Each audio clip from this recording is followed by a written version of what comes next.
Good evening. Will the members and our guests please take their seats? This meeting will now come to order.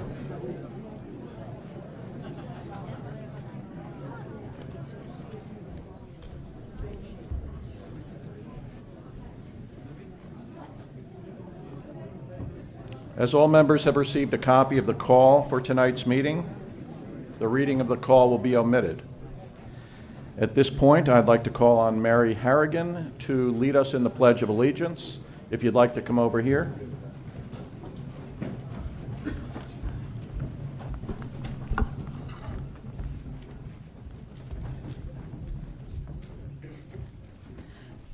I pledge allegiance to the flag of the United States of America and to the republic for which it stands, one nation, under God, indivisible, with liberty and justice for all. Thank you very much.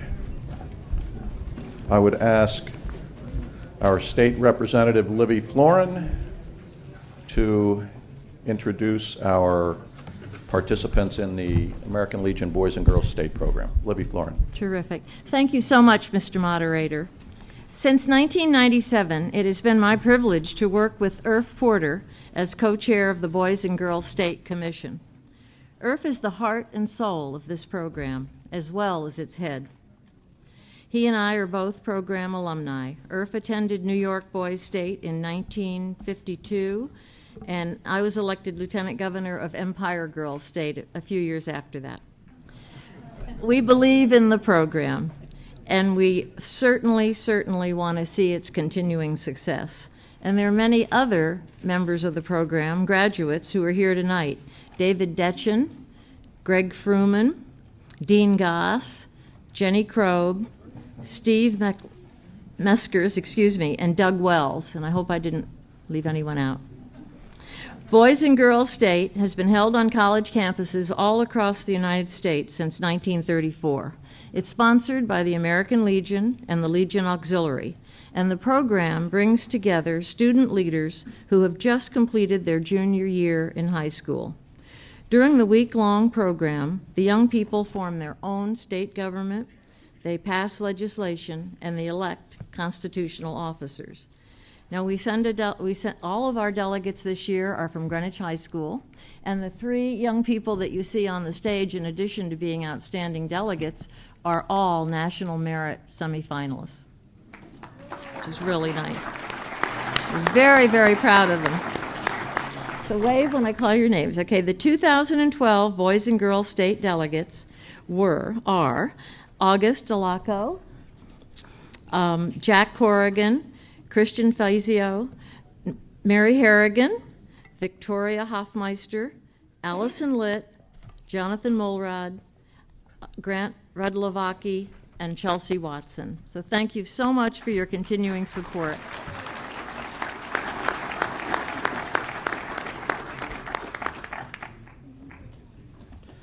Thank you very much for coming tonight, and a big thanks to Irf Porter and Livy Florin for keeping this program going so strong. As all members have received a copy of the proposed minutes of the June 11 meeting, the reading of those minutes will be omitted.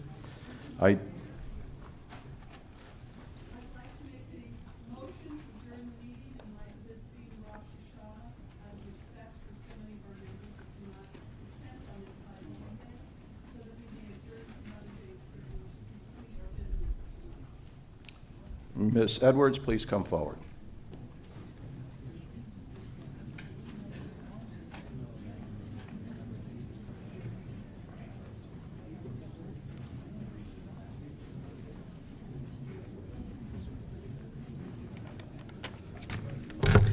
Good evening to some of our colleagues here tonight. There are many who are not participating in this evening. I see many empty seats. And in order to do business in a community where we have great respect for the diversity that we have here in Greenwich on every level, it is my desire and the desire of many people who have called me this week from the chatter and such that has been going on in district meetings and such, to put forward a motion that we respect the value of a high holy day for members in our community and adjourn this meeting tonight and allow that our business can be held at a later date where we can have more of a full representation of people elected within this community. You must give me a later date.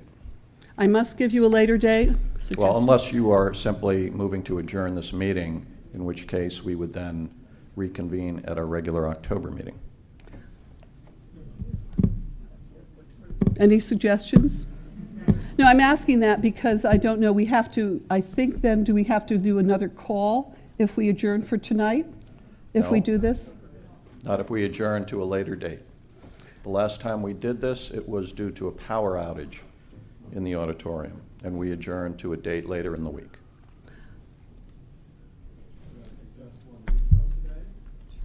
One week from today. Does that sound good? Anyone have any other suggestions? No? Oh, no. You're right. We can't do it 1 week from today. Not a Saturday. I wasn't thinking that I had to have a date. Any other date that somebody might suggest to help me on that? Tomorrow night?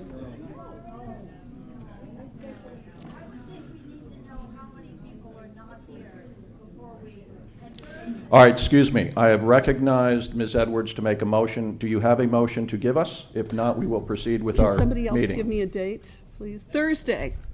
This Thursday, can we do it with that way with everything still noticed?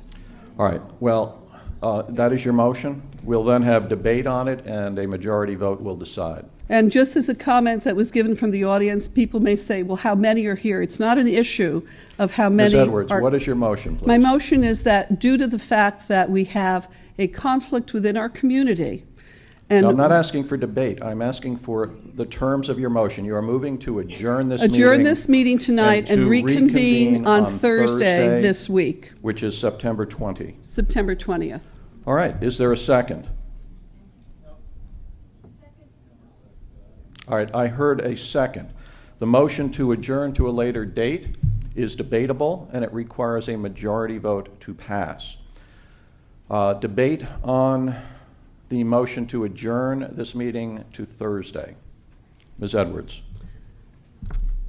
My motion to adjourn this meeting to Thursday is not necessarily just looking at numbers and thinking, well, we have a lot of people here.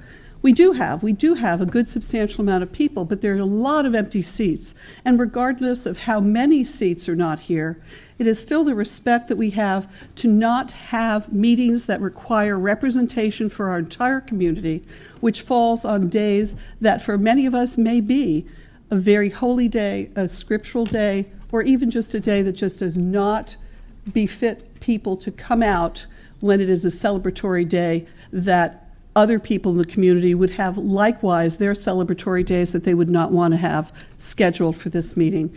Regardless of how this happened, that it was overlooked, my motion is to respect the dignity of the diversity we have in the town of Greenwich, and I would call on all people here to respect that activity for our colleagues and stand up to vote in favor of this motion. Thank you. Further discussion on the Edwards motion to adjourn to Thursday. Mr. Von Keyserling.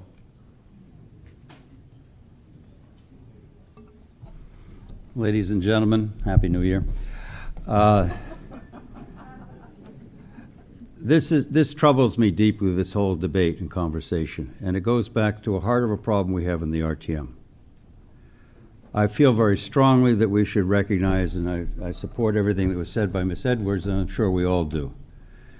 The RTM is here to serve our constituency, to be sensitive to their needs, and we should make sure that anybody who wishes to participate should be here. Having said that, there is a responsibility on we in the RTM to mind our own business. On January of this year, sent out with your call, was a schedule for the RTM for the next 2 years. Every meeting the RTM is scheduled and dated. From that time hence, everybody has been notified that there will be a meeting on this day for the RTM in September. It probably was a mistake. There was an error, a clerical error. It slipped through. Stuff like that happens. We all should look at our calendars. I put on my calendar for the next 2 years every RTM date right ahead because I'm dotty and I'm forgetful, so I know when I'm planning. I don't schedule something else for that date because I know it's there ahead. Same reason they send out these notices from the charities to put this date aside for our big ball or a fundraiser.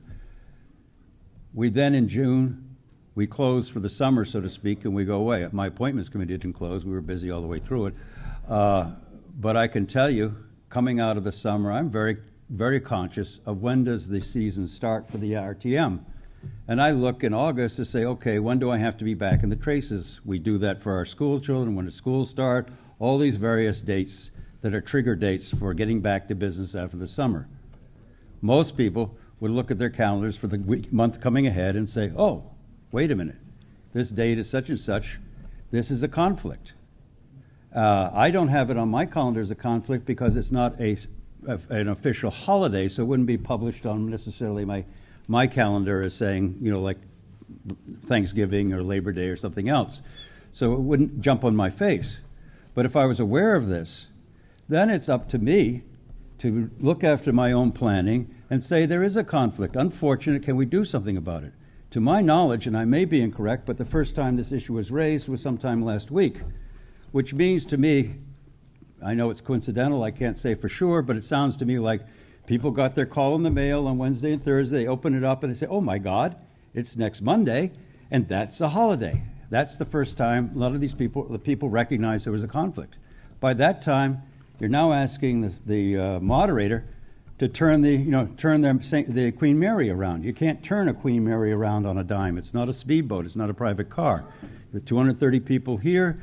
You've got schedules all around it. People, like most of us, are busy. We've scheduled Tuesday, Wednesday, Thursday.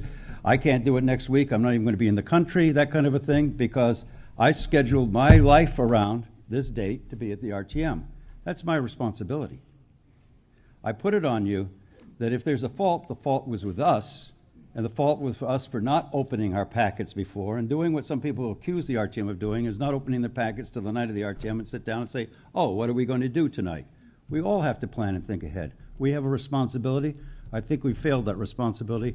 I cannot blame the moderator or the staff or anybody else for not being able to turn the Queen Mary around for this thing, as much as we all would like it, and much as much we commiserate that it is an inconvenience and a big, I don't want to say, it is I miss tonight. There's some votes that I think I count on. A number of people won't be here because of this holiday that I was counting on. So it's certainly, for many reasons, I wish they were here. I wish this had been avoided. It hasn't. We have to live with it. We move on. It certainly wasn't anything malicious meant by it. It's that kind of thing that happens. Thank you. Further discussion on the Edwards motion to adjourn. All right, I need to comment on this. This could be a week of firsts in two respects. Number one, I adopt everything Mr. von Keyserling just said.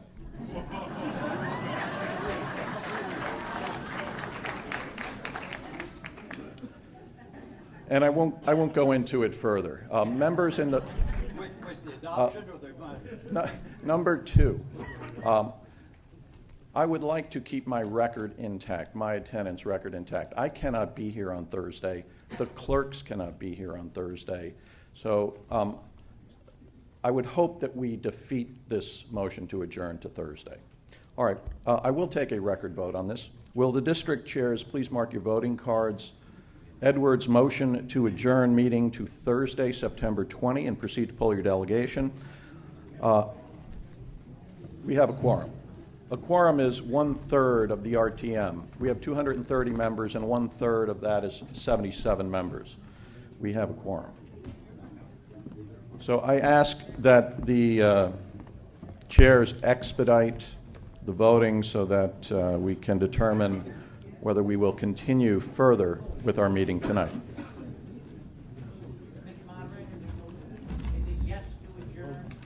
Okay, thank you.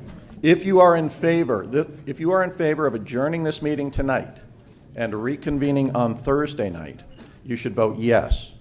If you are opposed to that motion, you should vote no.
Waiting on District 11.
The result of the vote on the motion to adjourn, those in favor, 18, opposed 157, abstaining 9. That motion has failed. We were discussing the minutes of our June meeting. I do have a correction. On the first page, the attendance record should read 29 absent and 3 vacancies. We will make that correction. Are there any other proposed changes to our minutes? Hearing none and absent objection, the minutes as amended stand adopted upon unanimous consent. At this point, I'd call upon Jenny Kroeb, Chair of District 8.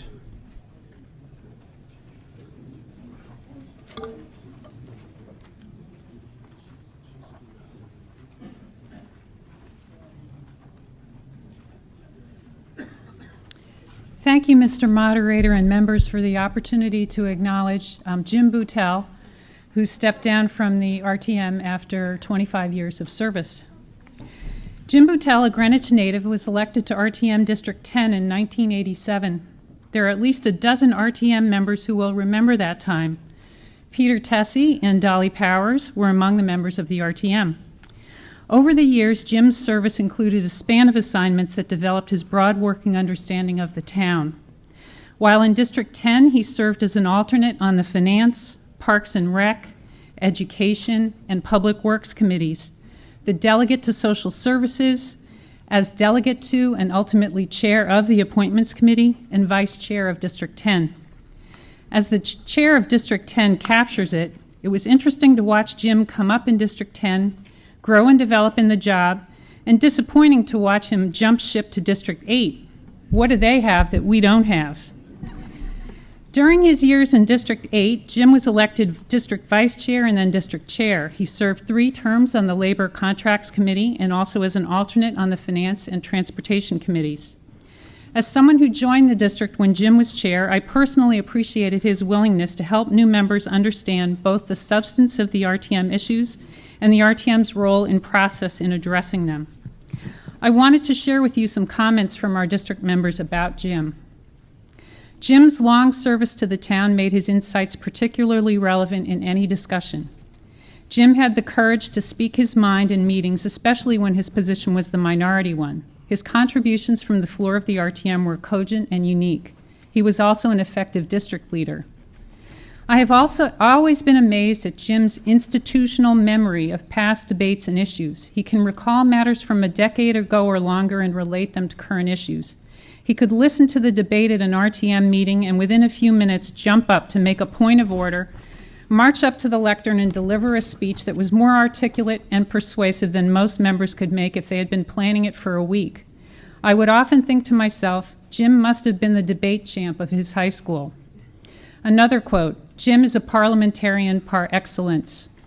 I will never forget some of the go-rounds with Jim on points of order. Jim will be missed at RTM meetings, but I know he'll do a good job at the Greenwich Housing Authority. Last quote, I always found Jim well-informed and more often than not, very well-informed. He was always supportive of full debate so that a matter was fully vetted and understood by the body that was reviewing it. In the Labor Contracts Committee, always keen insights and wanting more savings for the town while supportive of our employees. Always with the best interests of the town at heart. Many times the contrarian. In the district, very much the same. Having an opinion and being the district chair can be a challenge, and he did it well. Just this term, Jim moved to District 2. Their chair adds that Jim was a welcome member to the District 2 team and that his experience and contributions were much valued. Jim stepped down from his seat on the RTM last month to become a commissioner of the Greenwich Housing Authority. He's also executive director of TAG. We wish him the best in his future pursuits.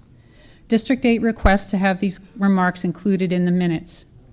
I don't think Jim's in the audience tonight, but he may be watching the proceedings, and I hope that you will join me in a round of applause to thank him for his contribution and service on the RTM. Thank you.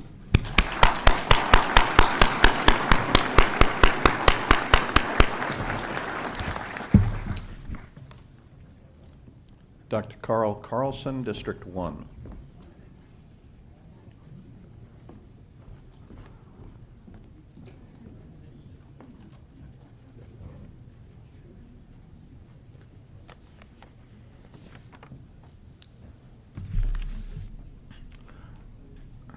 Mr. Moderator, fellow members of the RTM, Richard Halloran passed away on June 18th. He had come to Greenwich as an infant with his parents in the middle 1930s. The family home was in Deer Park. He had purchased what had been William Rockefeller's stables in Putnam Terrace subdivision in 1982, and he was elected to the RTM the following year. His career in RTM stretched over 28 years. Declining health in recent years made attendance at times difficult.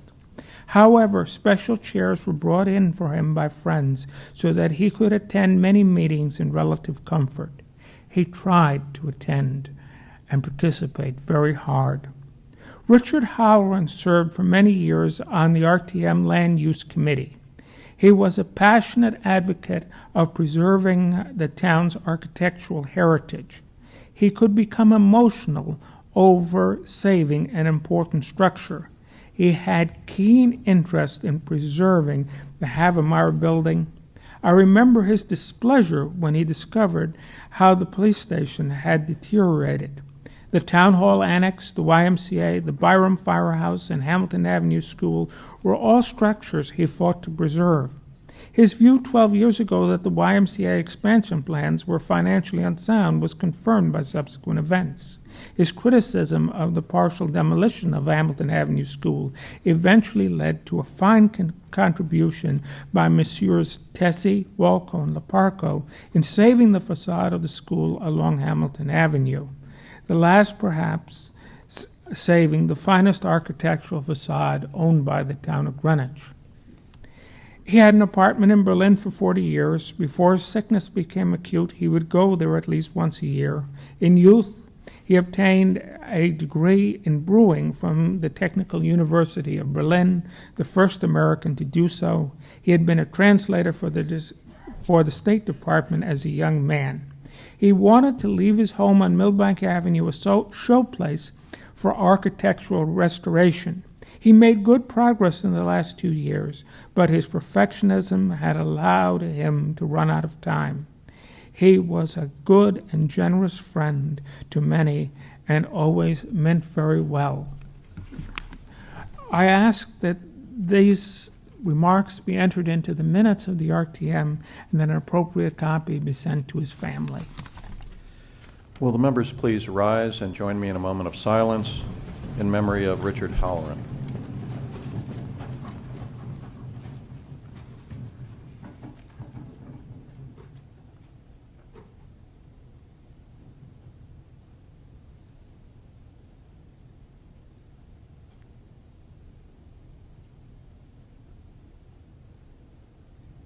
Thank you.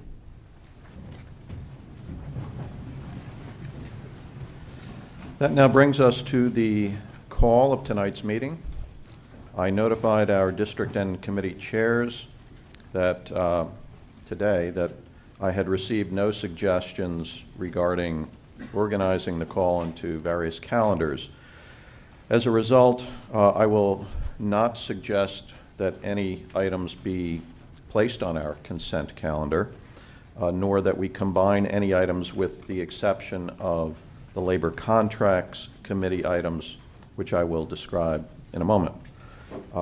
First, everyone hopefully knows that item 12 has been withdrawn. We will not take that up tonight.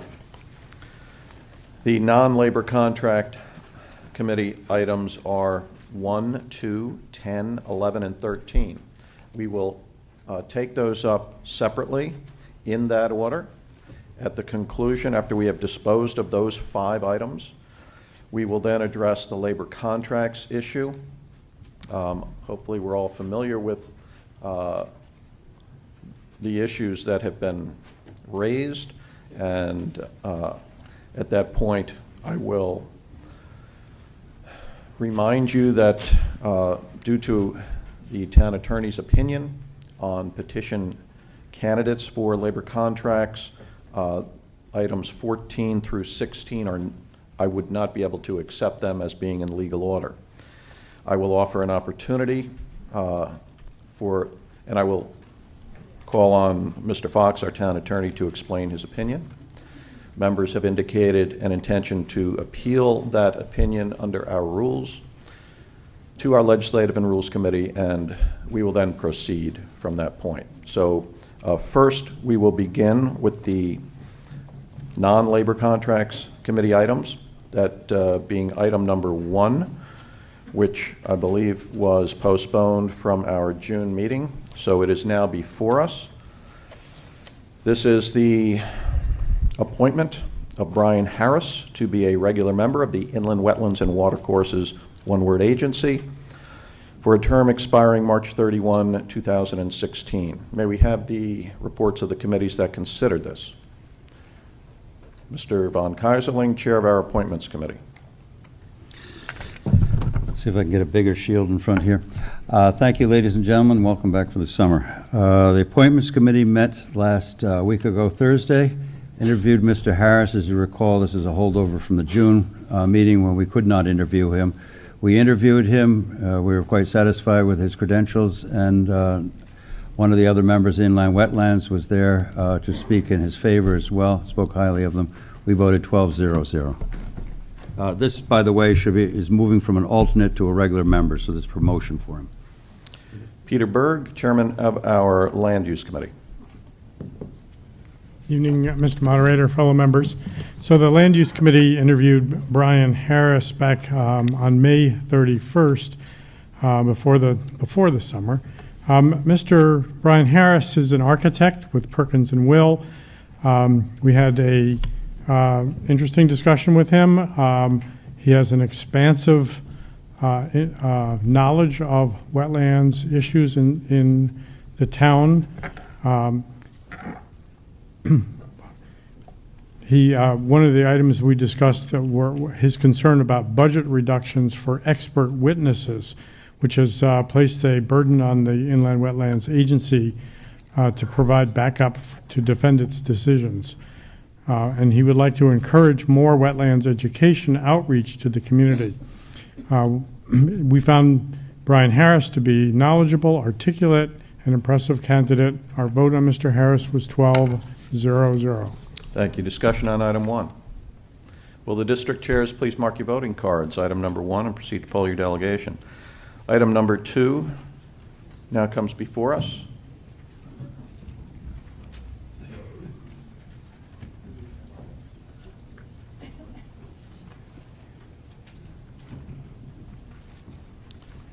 Peter Scher, member of the Board of Education, with item number 2. Good evening, Mr. Moderator, members of the RTM.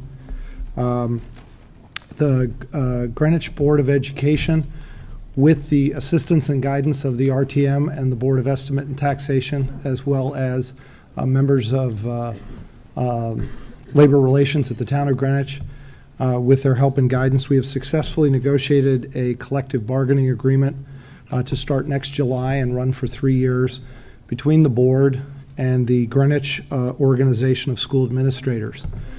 This unit is a 52-member bargaining unit. It represents the principals, assistant principals, curriculum coordinators, and other administrative positions within the board. We're quite pleased that we successfully negotiated this agreement because we achieved all of the objectives that we set out when we began negotiations. Particularly, it supports our objectives of controlling wages and benefit costs, particularly benefit costs, assuring a competitive compensation package so that we can continue to retain and attract the right kind of administrators to properly operate our high-quality school system, but also to be sure that what the Board of Education is doing is aligning with the labor strategies of the entire town of Greenwich. We're now seeking the RTM's approval of the agreement. The agreement was accepted, was ratified by the GOSA earlier in August, and the Board of Education unanimously supported the agreement at its August 30th meeting. The item is as it appears in the call. Thank you. Will a member please move the adoption of the resolution? The resolution on item 2 has been moved and seconded. We will begin our committee reports with our Labor Contracts Committee. David Detchen, chair of that committee. Mr. Moderator, members of the RTM, tonight the Labor Contracts Committee is reporting to the RTM on the recently negotiated contract between the Greenwich Board of Education and the Greenwich Organization of School Administrators, or GOSA. As chairman of the committee, I would ordinarily give the report of the LCC, but since I was away when the GOSA negotiations heated up, Joan Caldwell, as vice chairman of the LCC, coordinated the consultations requested by the Board of Education negotiating team with the LCC. Accordingly, I thought it would be appropriate that Joan give the report tonight, since she has firsthand knowledge of those discussions that we had with the negotiating team. Although Joan's reports tend to be less detailed than mine, which I suspect is a relief for some of you, I think you will see from her report that the Labor Contracts Committee played an important role in determining how the final contract settlement with GOSA was structured. I should mention here that the material on the GOSA contract by the BOE and the explanos is quite detailed. You have not only the report of their negotiating team, but also a cost sheet certified by the town's controller, and a summary of key contract changes prepared from the law firm representing the BOE. Additionally, your Labor Contracts Committee arranged that the revised contract be placed on the town's website. As a result of the detailed information already provided by the BOE, Joan will focus her remarks on the trends and dynamics reflected in the negotiations. Why is that so? Primarily because the LCC's mission is to focus on the issues that are or might be negotiated in these labor contracts. That's why we're called a Labor Contracts Committee. We concentrate on labor contracts and the negotiation process. Let me emphasize that. The Labor Contracts Committee is not part of the town's budgetary process in a way that the Finance Committee and the Budget Overview Committee of the RTM are. Rather, the LCC is a part of the town's negotiating process and a bridge to the RTM to explain the negotiating process. Let me give you an example. If the town takes a contract to arbitration, and in fact the town has taken contracts to arbitration a number of times in recent years with the blessing of the LCC, we can't say in the arbitration that we are against the contract because the overall costs of the contract are too high and they don't meet our budget expectations. Rather, we have to say specifically what aspect of the contract under negotiation we consider to be an issue, and we need to state specifically the town's negotiating position on that issue. The arbitrators will pick either the town's or the union's position. That's why the LCC in its reports concentrates on negotiation issues and the cost of those negotiating issues rather than budgetary issues when it reports to you. So let me turn things over to Joan to give her report on the contract. Joan Caldwell. Mr. Moderator, members of town meeting. As Mr. Durchin and Mr. Scheer have indicated, item 2 is a proposed settlement between the Greenwich Board of Education and the Greenwich Organization of School Administrators, 52 employees, which is actually a reduction of 4 employees over the last time this contract came before us, which was 3 years ago. Included in the group are the headmasters, assistant headmasters, housemasters, principals, assistant principals, coordinators, and program administrators. In other words, this is the group that implements and administers the policies of the Board of Education and the school superintendent. Prior to the start of negotiations last spring, the Labor Contracts Committee met in an unnoticed session, and I emphasize that because we frequently are in unnoticed sessions, strategy sessions, with the Board of Education, members of the BET, the acting superintendent, and the Board of Education negotiating team, Jennifer Dayton, Peter Von Braun, and headed up by Peter Scheer. It was a meeting to go over the goals of the Board of Education and to indicate to the negotiating team what we thought the RTM wanted or would be looking for in a settlement with this group. The negotiating team gave us some background on the group. They indicated that as of that date, which was March 17th, before negotiations had ever started, 40 of the 52 employees covered had already enrolled in the current high deductible plan, which means that if the balance were to join the plan, which was a goal of collective bargaining, the dollar saving would not be all that great because the majority of them were already there. Greenwich generally pays a wage no higher than number 4 when you look at other towns with which we compare ourselves. And in this case, it's Darien, New Canaan, Westport, and Norwalk, Ridgefield. With regard to the elementary school principals, we pay 7th in the list. The employee turnover in this group is very light. But we do know that within the past year, a large number of employees within the group went to another town where there was an opening. So obviously, the Board of Education is anxious to close any salary gaps where they exist in order to keep the employees or the administrators we have. Going into negotiations, as I said, the Board of Education wanted to close the gap where possible in comparison to the other regional communities.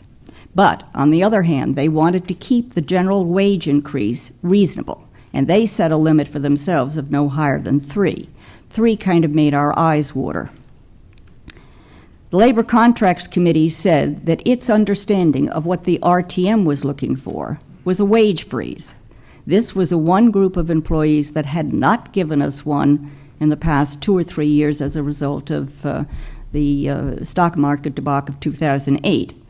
And we wanted one in order to maintain the equity and fairness of treating all of our employees the same. So a wage freeze was definitely on the table, or what we commonly refer to as a 0.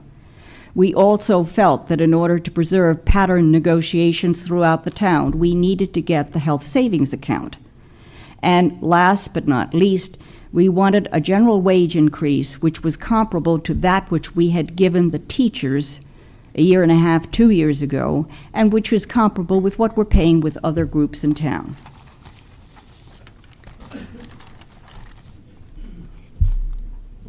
Mr. Scheer shared some statistics with us that afternoon. Now, these are old stats. They were stats given to us in March. They refer to settlements that are were at least a year old, and in some cases 2 years old. In Stamford and in Darien, both 2-year contracts, they had settled a year ago at a 3.2% increase for the life of the contract. Darien had settled for a 5% increase over the life of the contract. Going 2 years back, which is as far as we would want to reach, for 3-year contracts, Norwalk had given a 4% increase, Ridgefield 4.2, Fairfield 3.8. So the increases that we were looking at, the past increases, were fairly significant. Contract talks commenced, and we heard nothing more until July. Then on July 19th, I received a call from Peter Scheer, who by this time in negotiations was in mediation and actually on the brink of arbitration. I believe arbitration was going to start probably 2 or 3 days after that telephone conversation. He asked for guidance from the Labor Contracts Committee, and his question was very specific. How firm is the RTM's desire for a wage freeze and the health savings account?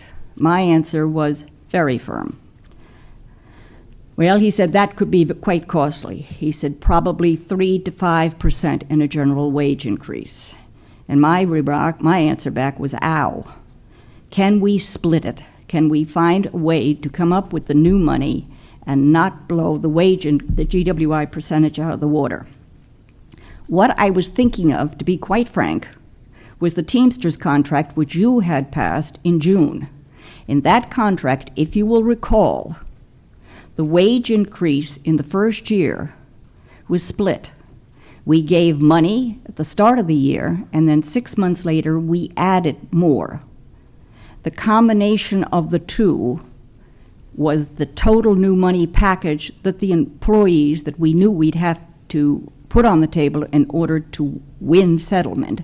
But the cumulative effect of dividing how it was paid out was less, therefore keeping that settlement under the GWI wage ceiling we had set. I thought this might work for GOSA until I suddenly realized that GOSA is not on a 12-month year, it's on a 10-month year, and it wouldn't work. Mr. Scheer said, well, how about the 403B? Now, you and I know it as 401. It's a pension account.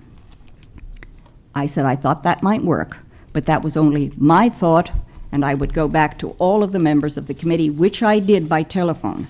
There was not time to call a meeting, so I got on the phone.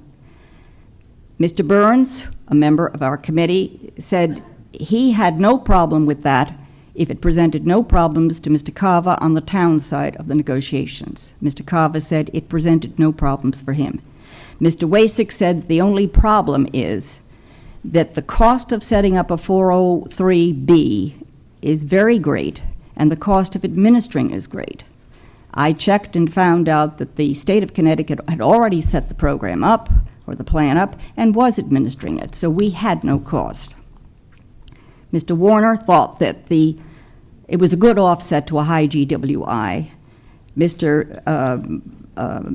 Oberlin said the contract, she thought it was all right as long as the total contract cost, it didn't put the total contract cost out of sight, which it did not. Now, I also asked Josh Brown, who at this point was not a member of the Labor Contracts Committee, but he had been at the March meeting, and he was now chairman of the Education Committee. He agreed. With that information, I went back to Mr. Scheer and said, you got to go. 2 days later, we had a settlement. You know the terms of the settlement. You've received ample information. In fact, it's the most detailed package I've ever seen. I won't bore you with going over the details.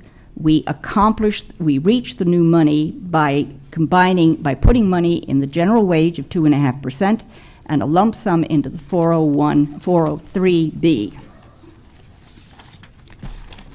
There are other provisions of this contract that go beyond just the general wage increase and the contribution to the pension.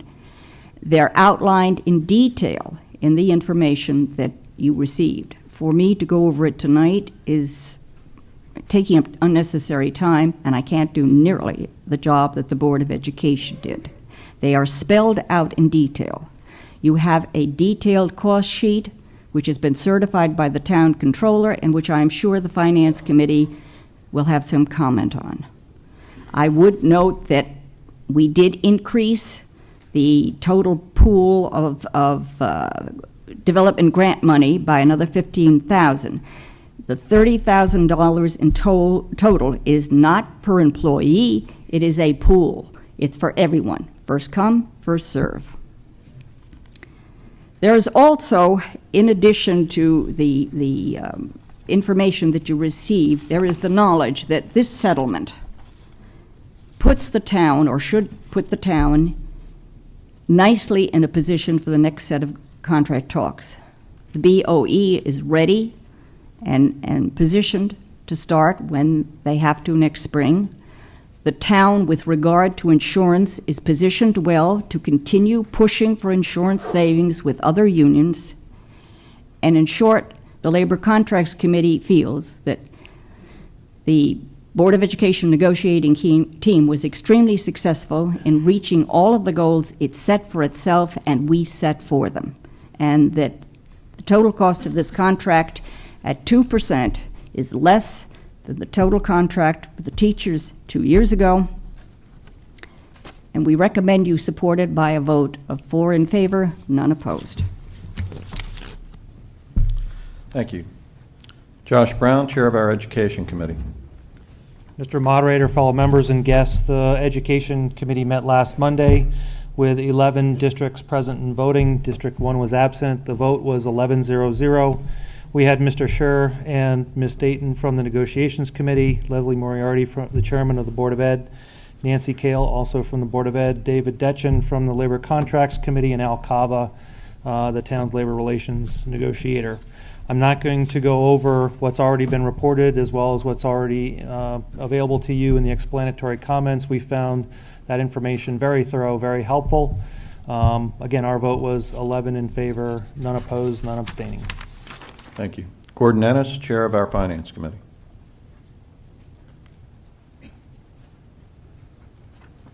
Thank you, Mr. Moderator. Good evening, ladies and gentlemen. The Finance Committee met last Monday at 7:30. We had a presentation by Mr. Scheer. Also attending was Mr. Cava. Mr. Scheer outlined the three goals of the town negotiators: to achieve a moderate wage increase, to convert all contract employees to the high deductible plan, and to maintain a competitive wage and benefit position with respect to other communities. The committee was thoroughly briefed on the attachments. Most of the information that we heard is actually contained in the explano, so if you have had a chance to review that. You understand as much as we understand. The committee's vote was 12-0-0, and we recommend that you affirm this contract. Thank you. Thank you. Discussion on item 2. Will the district chairs please mark your voting cards, item number 2, and proceed to poll your delegation. I have the results of the vote on item number 1, which is the appointment of Brian Harris to be a regular member of Inland Wetlands and Watercourses, one word. Those in favor, 185, opposed 1, abstaining 0. That item has carried. Item 10 now comes before us. May we have the resolution on that item? David Tice, our selectman.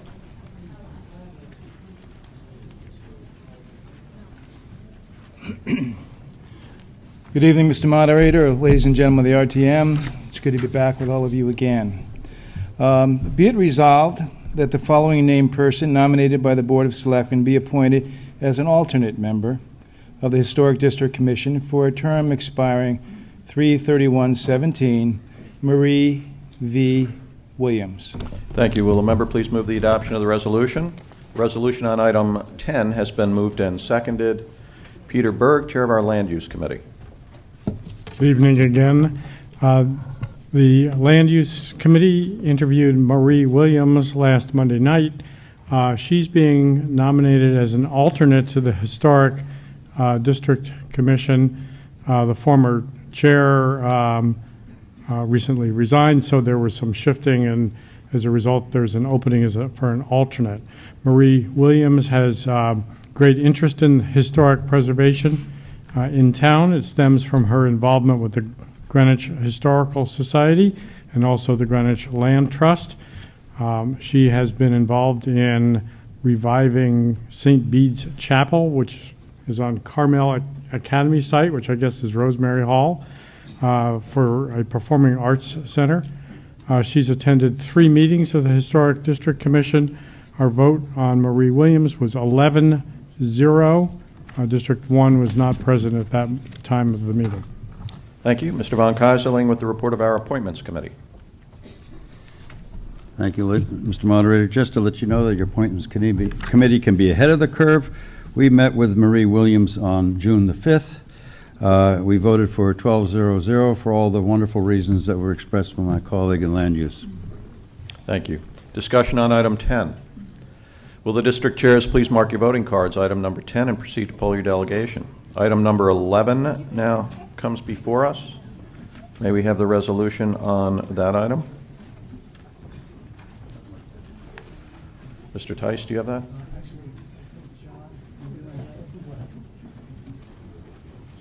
John Crary, Assistant to the First Selectman, with that item. Item number 11.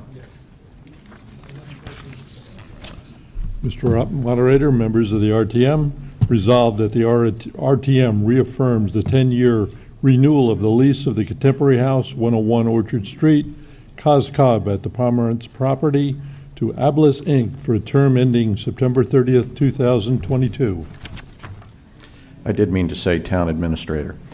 Will a member please move the adoption of the resolution?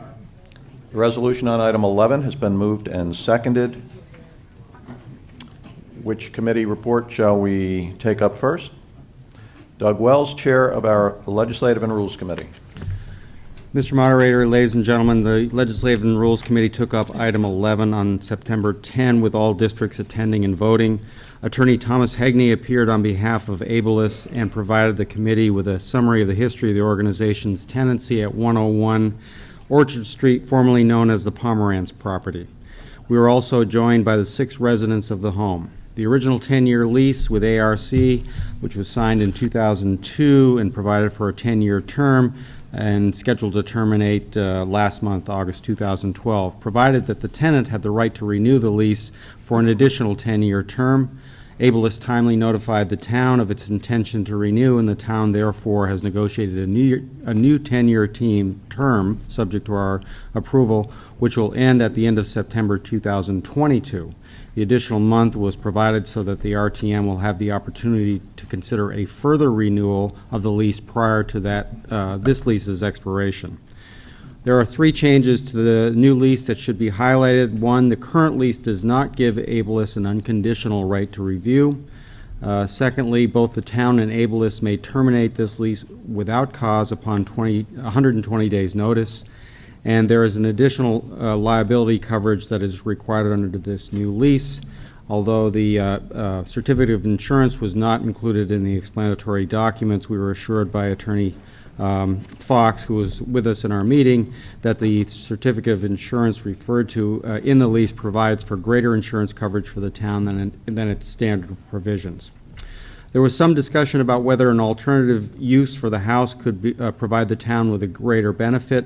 Attorney Hegney noted that when the original RFP was issued by the town in 2002 for leasing for commercial purposes, no entities submitted a bid. It was only when the town reissued the RFP, providing that the facility could be used as a residential site, did the entity formerly known as ARC submit its bid. The committee felt that while giving up perhaps some financial benefit, the town is meeting its obligation to provide for those in need. It was also pointed out that Ableist has invested more than $500,000 in maintaining and improving the facility and stands committed to maintaining the facility through the term of this new 10-year lease.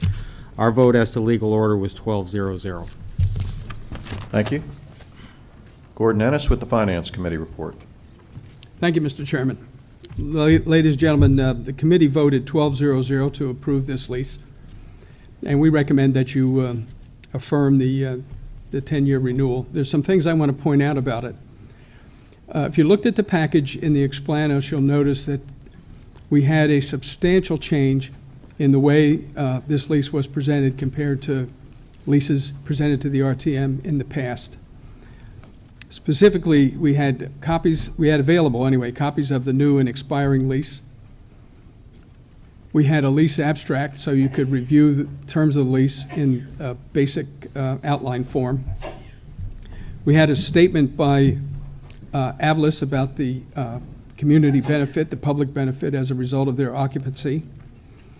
We also had a history of the negotiations between the town and Ableist, so you had a chance to run that down, as Mr. Wells pointed out.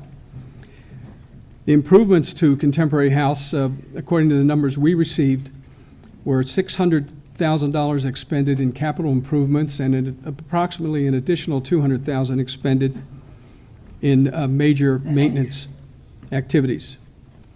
And finally, there was a hypothetical valuation of the property done by Bill Day, a commercial real estate appraiser.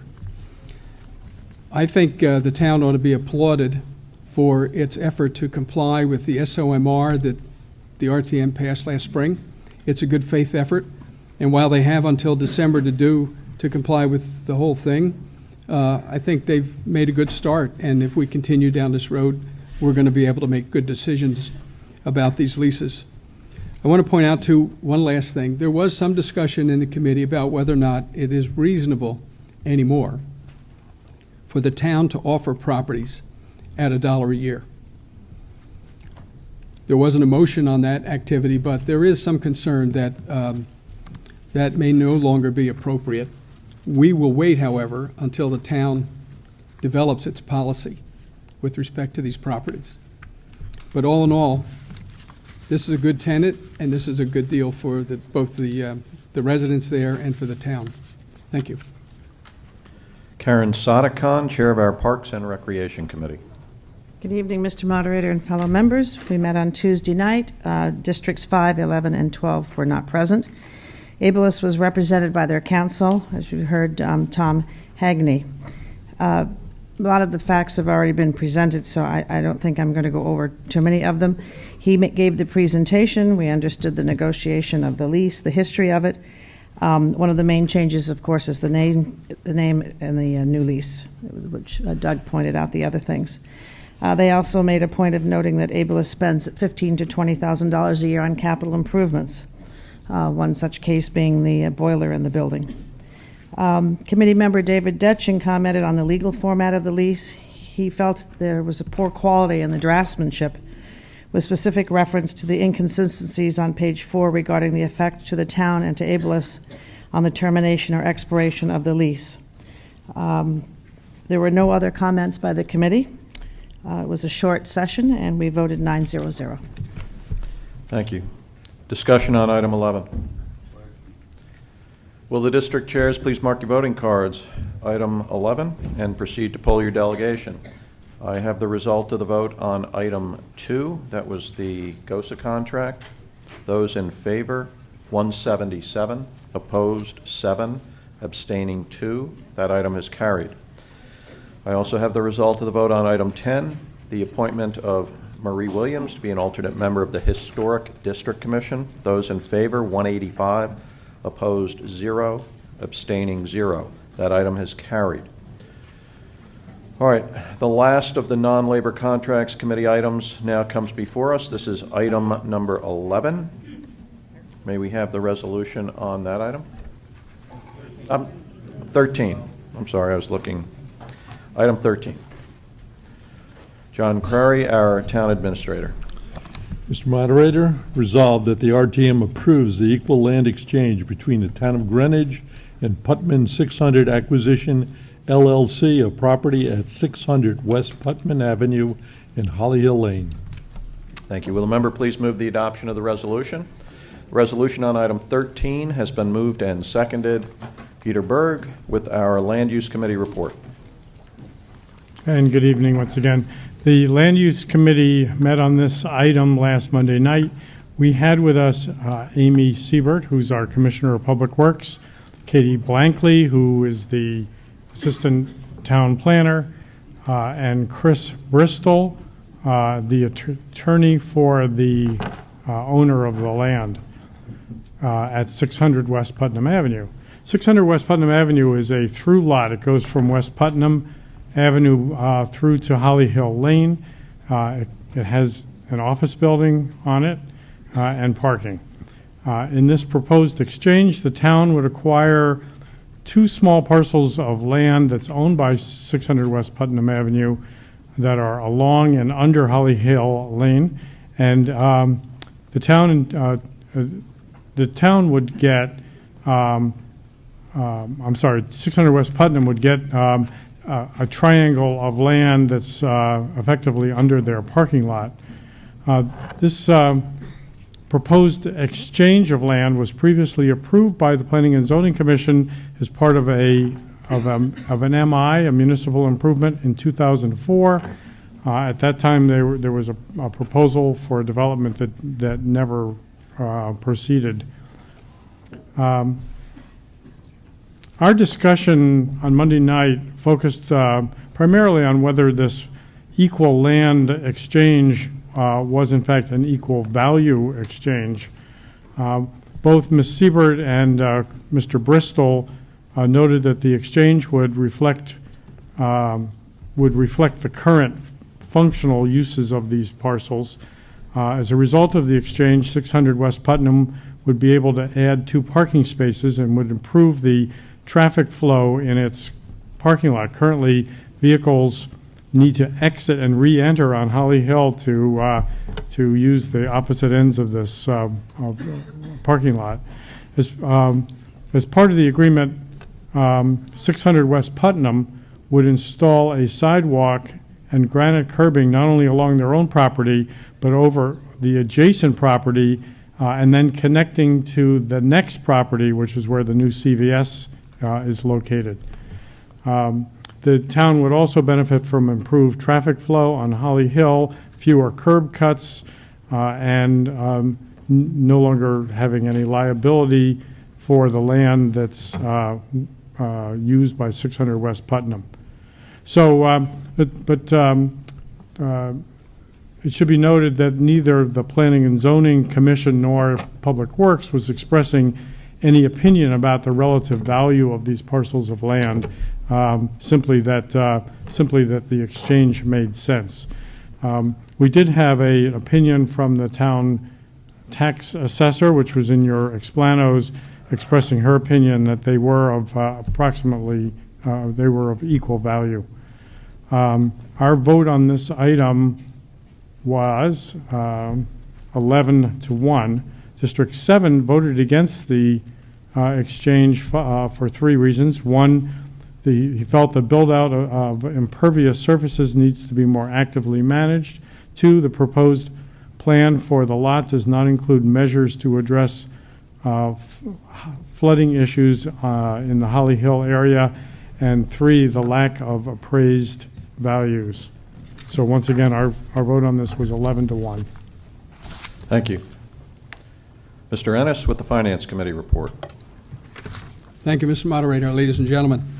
The Finance Committee voted 12-0-0 on this item. It's really quite interesting. How many of you, by show of hands, saw the map that was put together by DPW? Okay, so if you looked at that, you pretty much understand what the transaction is about.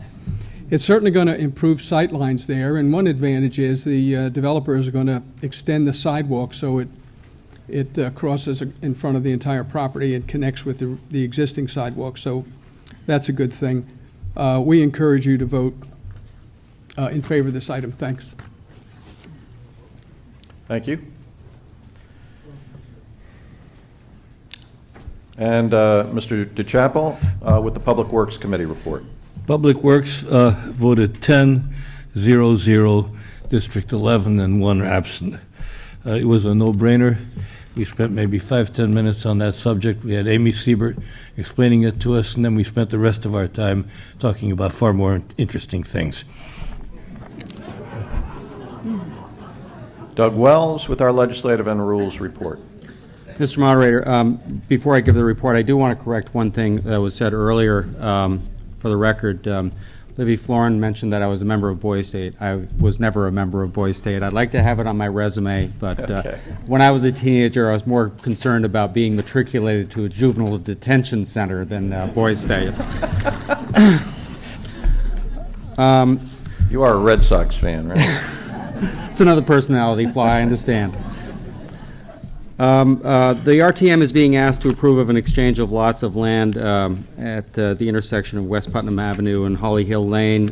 We had all 12 members of our committee present and voting last Monday evening. Appearing before the committee was Christopher Bristol, attorney for the entity known as 600 Putnam 600 Acquisition LLC, owner of the property at West Putnam Avenue. I won't repeat all the good information that the three previous speakers provided. The only thing that hasn't been pointed out that in this land swap, we are going to be actually owning property over which our roadway exists. So we thought in our committee that it's better that we own the roadway rather than having an easement over somebody else's property for a town road. The other things that were discussed was there is an assessor's report. However, some of our committee members felt that there was no appraisal done on the lots.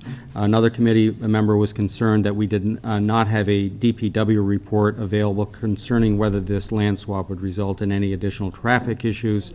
Committee members were also concerned about whether the LLC's acquisition of town property would afford it with the opportunity to expand the building structure that it owns. Katie Blankley, assistant to the P&Z board, was also present at our meeting, and she explained that the footprint of the LLC property cannot be expanded by virtue of this land swap. We took a vote as to legal order. The vote was 10 in favor, 2 opposed. The negative votes were from Districts 3, where the property lies, and District 10. The District 3 representative was concerned that traffic problems in this area may be aggravated by this land swap. The District 10 representative felt that there was incomplete information. Thank you. Discussion on item 13. Mr. Moderator. Mr. Settlemeyer. Thank you. The RTM Transportation Committee met on September 11th and took this item up. Members believe that actions affecting traffic on town roads should be reviewed by the Transportation Committee. A vote by the committee to take up the item. The vote was 7-0-0. Our chairman attended the Land Use Committee review of this item. Land Use Committee report was read in as part of our discussion. Members reviewed the explanos and the DPW enlarged maps of the proposed exchange.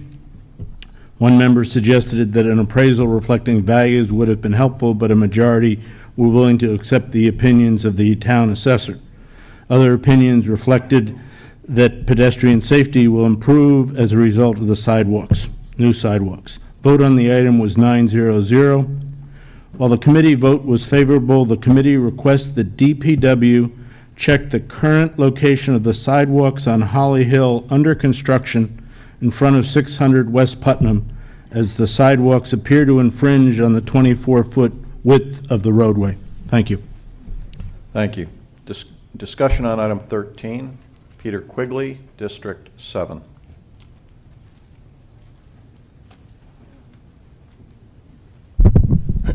Good evening. Thank you, Mr. Moderator, fellow colleagues.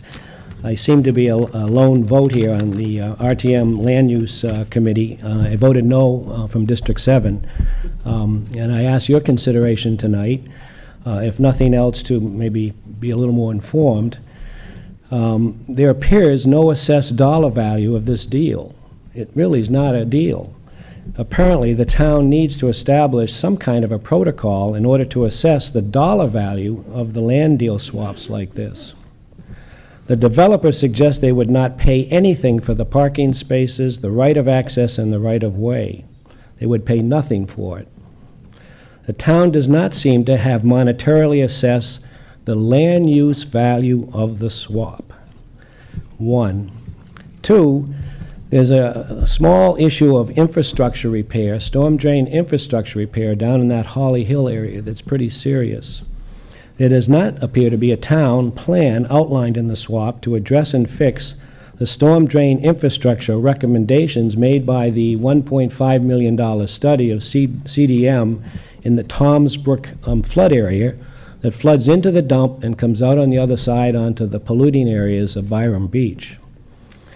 I might suggest by voting no, we ask the developer to pay the town its fair market value for that land, and the town might use these funds to improve the storm drainage infrastructure below the sidewalks and the granite curbing so that the Holly Hill area is safe from any kind of environmental pollution that appears to be looming in that particular area of town. Thank you.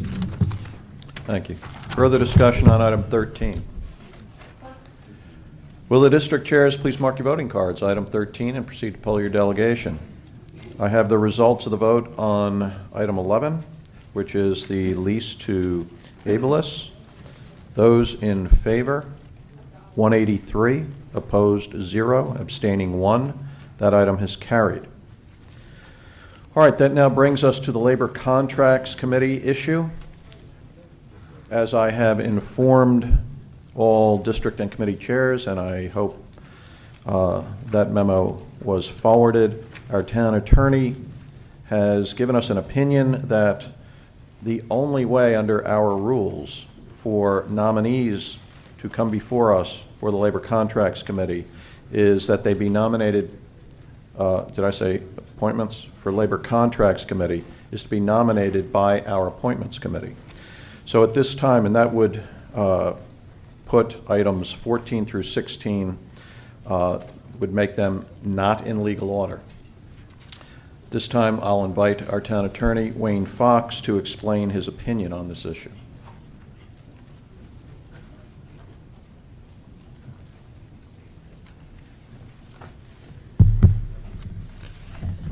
Good evening. Thank you for the opportunity to speak with you this evening. I should first indicate to you that the only person who thinks that I am 100% right on any opinion that I give on any topic is my 95-year-old mother. Having said that, she's the one that named me John Wayne, so you can see what conclusion you may draw from that. In more seriousness, let me say to you that we think in this instance the statute is very clear and very direct and very concise and very straightforward. Let me say to you, if I can explain it this way, if you look at the Labor Contracts Committee rules, it provides very clearly that there must be a nomination by the Appointments Committee. It could have said and could have allowed for nominations from the floor, and it does not. It could have allowed for nominations by petition, and it does not. It simply provides in plain language you have to be nominated by the Appointments Committee. If you, in turn, look at our other rules, your other rules, for example, the Claims Committee, that is looked upon differently. That is provided for differently. That refers one to Section H of your rules. And that specifically provides that in that instance there can be petition from the floor. It specifically provides that there can be a nomination by petition. It sets up a different process. It is different from what the drafters on the Labor's Contract Committee provided for. There would be and could be other instances where, for example, for special committees, I would direct your attention to the general language of subsection H. There are also provisions under our charter. For example, I believe it's section 306, which allows for appointments by the RTM on the RTM's own motion, if in fact we are dealing with the failure of the Board of Selectmen to make a nomination within a certain period of time. So there are provisions which refer one to section H, which provide for petition by nomination from the floor, provide for nomination by petition of 10 people or more. This does not. I would submit to you that the law in this area, as evidenced by our Supreme Court, the law in this area, as evidenced by our appellate court, has for many years been very clear. And citing just from one of those cases, this is the town of Brantford case, a 2010 decision by our Connecticut Supreme Court.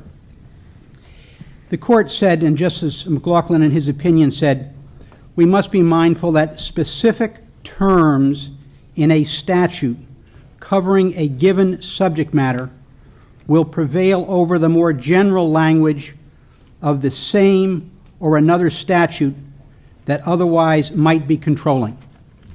The oft-stated principle reflects the fact that specific statutory language constitutes a more accurate representation of the legislature's purpose or intent than the more general pronouncements concerning the same subject matter.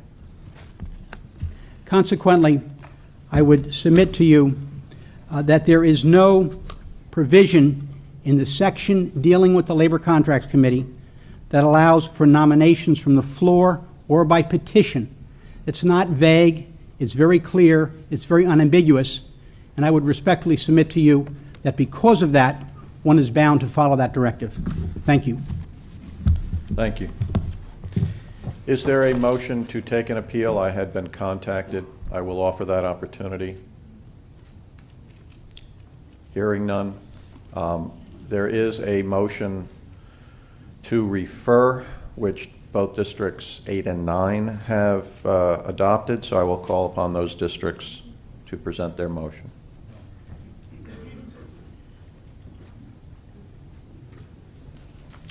Jenny Krogh, Chair of District 8.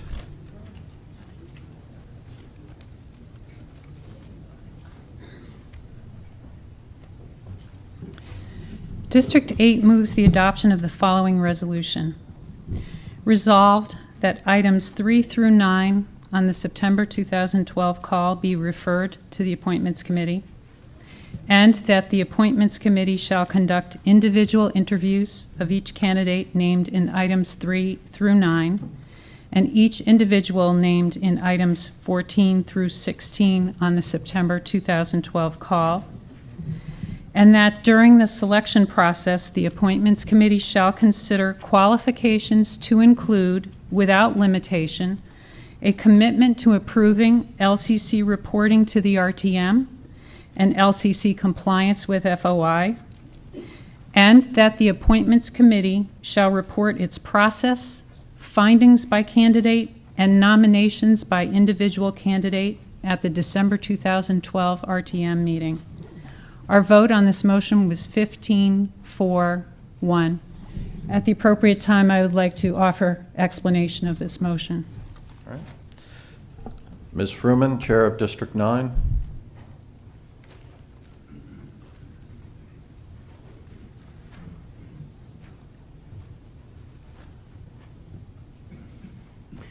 District 9 meets on Thursday, so we had the benefit of the District 8 Wednesday motion. and we voted 17-0-0 to a motion that was almost identical, but I left out 3 words when I distributed it to my district, otherwise it's an identical motion in intent.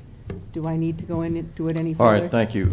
Well, we'll get to discussion momentarily.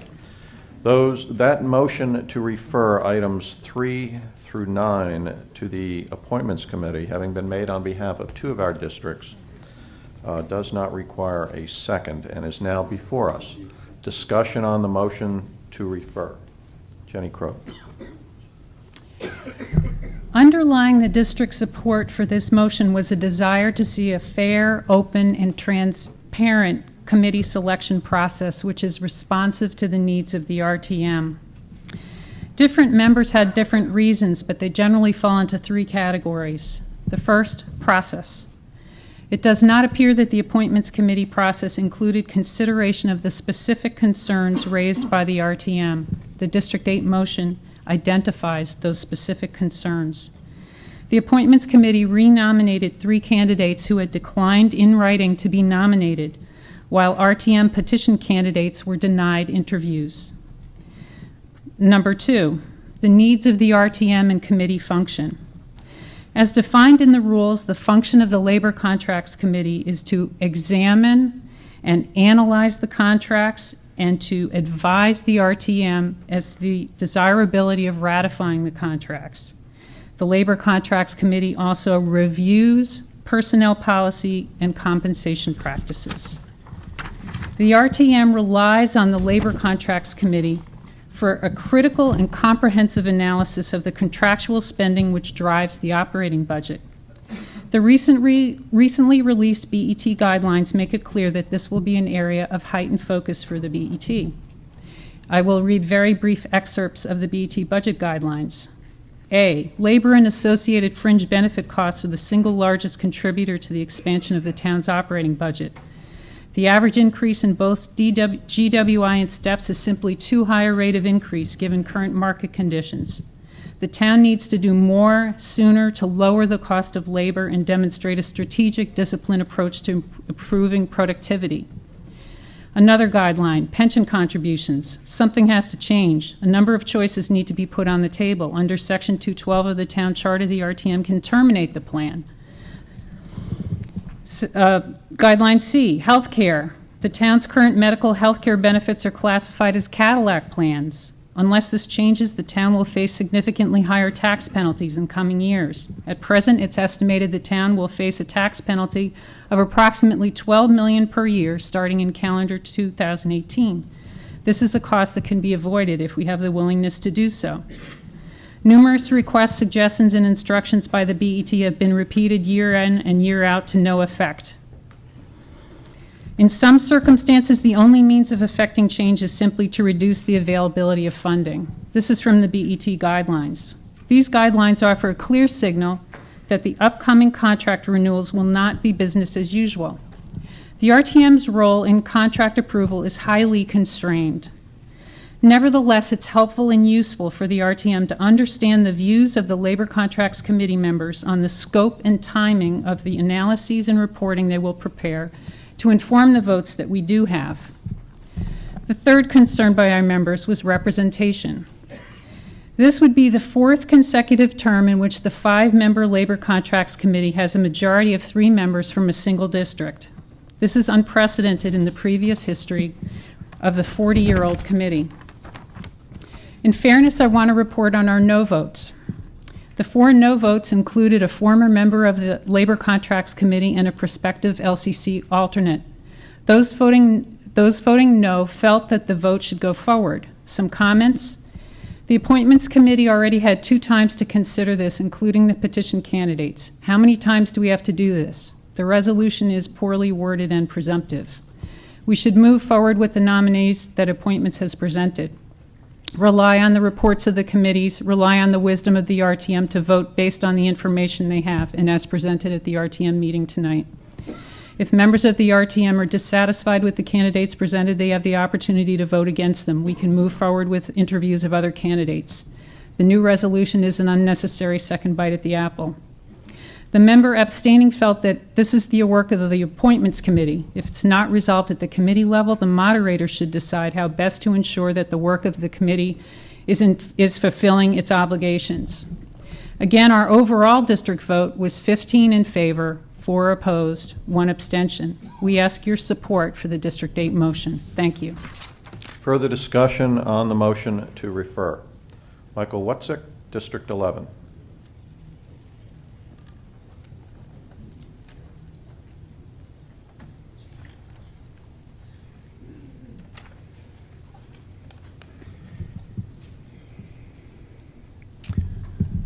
Thank you, Mr. Moderator, ladies and gentlemen of the RTM. I'm a member of the current Labor Contracts Committee.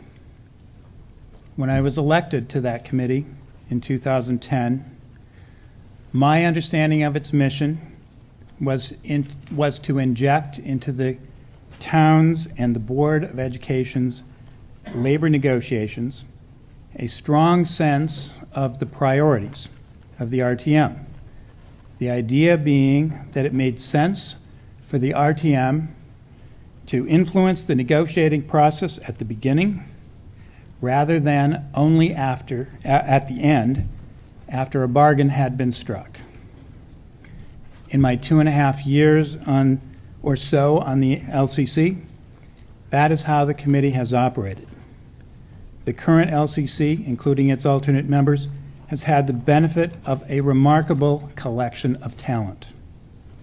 2 of our members, Bob Burns and Mike Warner, are former human resources executives. 2 more, David Detchen and Jill Oberlander, are lawyers and have a thorough understanding of the legal issues surrounding contracts and the LCC activities. Joan Caldwell has an unparalleled grasp of the institutional memory of the RTM. They all bring an excellent strategic perspective. The sense of the resolution proposed by Districts 8 and 9 is different, that the current Labor Contracts Committee has somehow failed in its mission. That is ultimately a matter for you, my fellow RTM members, to decide. But consider the implications of passing the District 8 and 9 resolution. In doing so, you are fundamentally changing the definition of the mission of the Labor Contracts Committee. If that's what you want to do, that's your prerogative. But do you really want to change the focus of the committee from one that is essentially strategic in nature to one that is focused on some unspecified, better reporting role? There's another issue that needs to be addressed. The resolution implies that the Labor Contracts Committee has failed to comply with the provisions of the Freedom of Information Act. That is a very serious allegation. Inserting it into a resolution is not an appropriate way to raise such an allegation. In fact, I think it's outrageous. Does the RTM really want to go on record as accepting such an unsubstantiated accusation? Bottom line, the District 8 resolution is misguided. It aims to change the mission of the Labor Contracts Committee. It introduces scurrilous rumor into the official record of the RTM. And beyond that, it presumes to dictate to the Appointments Committee how it should do its job too. Both the extreme micromanagement embedded in the resolution and the incorporation of unsupported allegations of illegal activity are antithetical to the norms of the RTM, and I urge you to reject this resolution. Thank you. Thank you. Further discussion on the motion to refer? Mr. von Keyserling.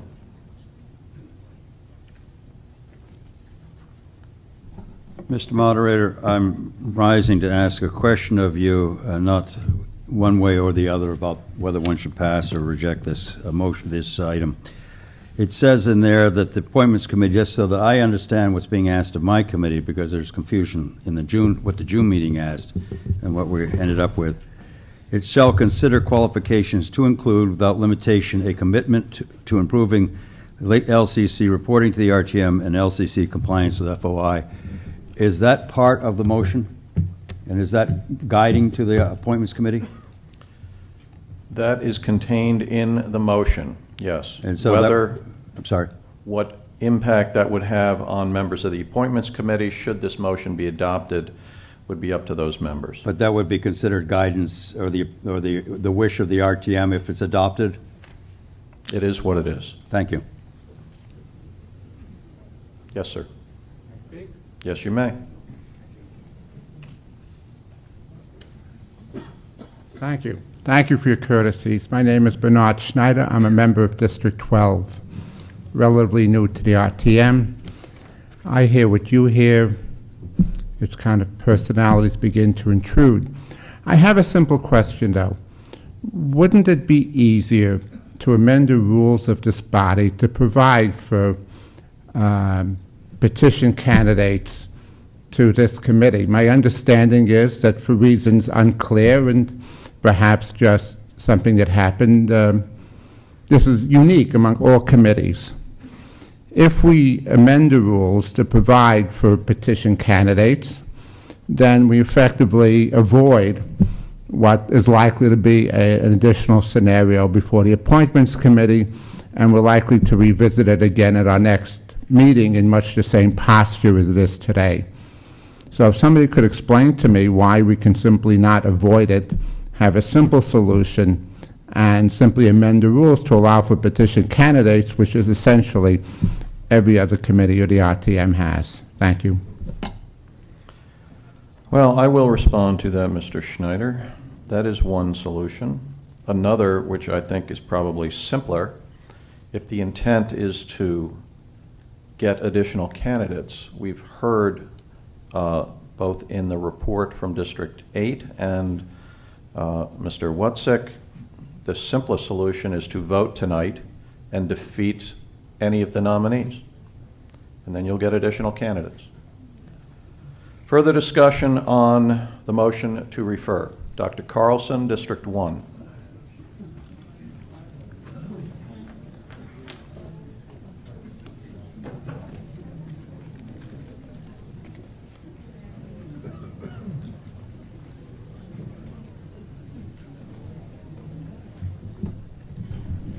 Mr. Moderator, members of the RTM, I serve on the Appointments Committee from District 1, and we had two very difficult meetings.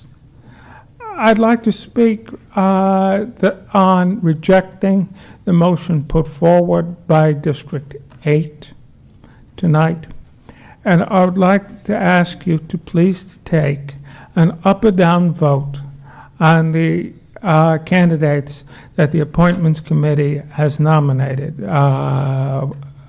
for you. In the August meeting, we voted them over again. The worst vote was 10-0-2. But I think at this point, it is just about a question of human dignity.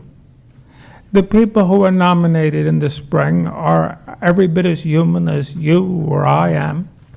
And the Appointments Committee told you to begin with that these were fit and proper people.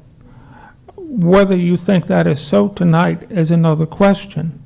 But I think they deserve to have an answer.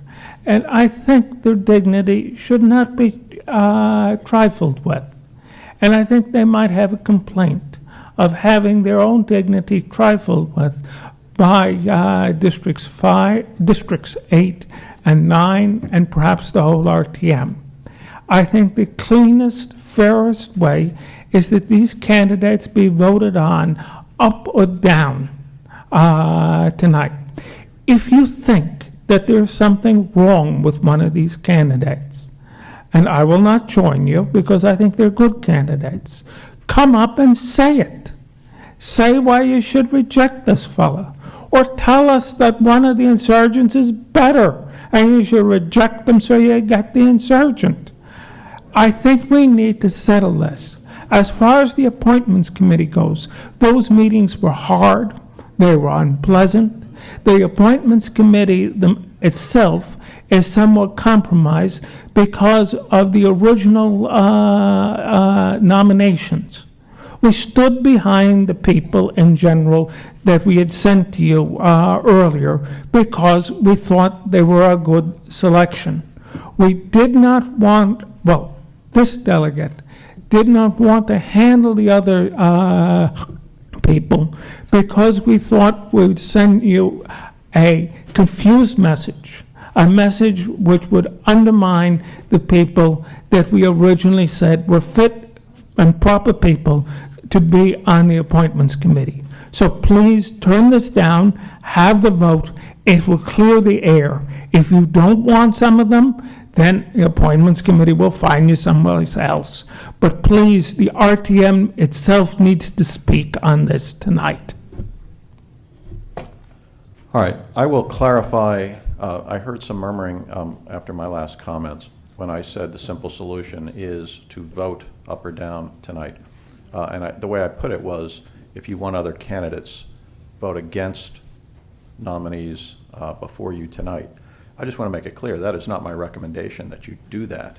I'm just saying that would accomplish what you want, and I think Mr. Carlson has put it well, that we can, I use the term in my district, let us not torture the appointments committee any further, or ourselves, or the nominees. This is an appointment that we normally make in March, and now we're talking about December. We can't make up our mind on this. So further discussion on the motion to refer. Point of clarification. Mr. Conway, District 2. If the RTM does turn down... Well, Mr. Conway, please come forward. Point of clarification. If the RTM turns down one person, okay, I believe that same person, though, stays until the appointments committee would put another person up for that post. If the appointments committee doesn't do that, that person can stay there till eternity. I believe that's true. Is that right? Our rules provide that Labor Contracts Committee members continue to serve until replaced, as long as they remain members. Thank you. That clears that up. Irv Porter, District 6.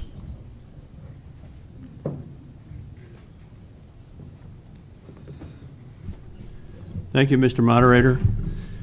I rise to urge you to defeat the motion that's been proposed by District 8 and District 9 for these 5 very succinct reasons.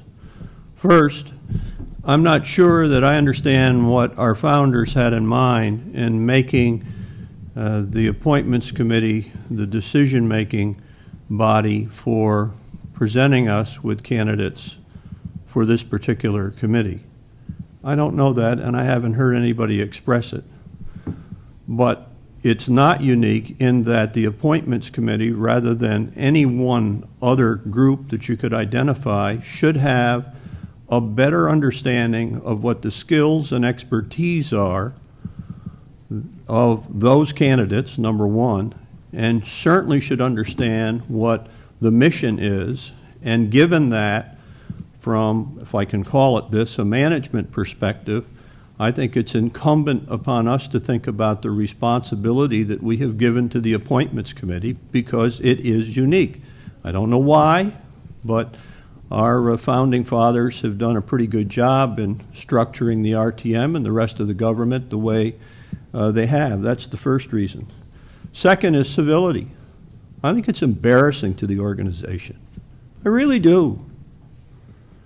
If those that were putting this proposal forward had thought this all the way through, whether they were being pushed by those that chose to be petition candidates, if they had presented this motion in June or July, it would have felt differently.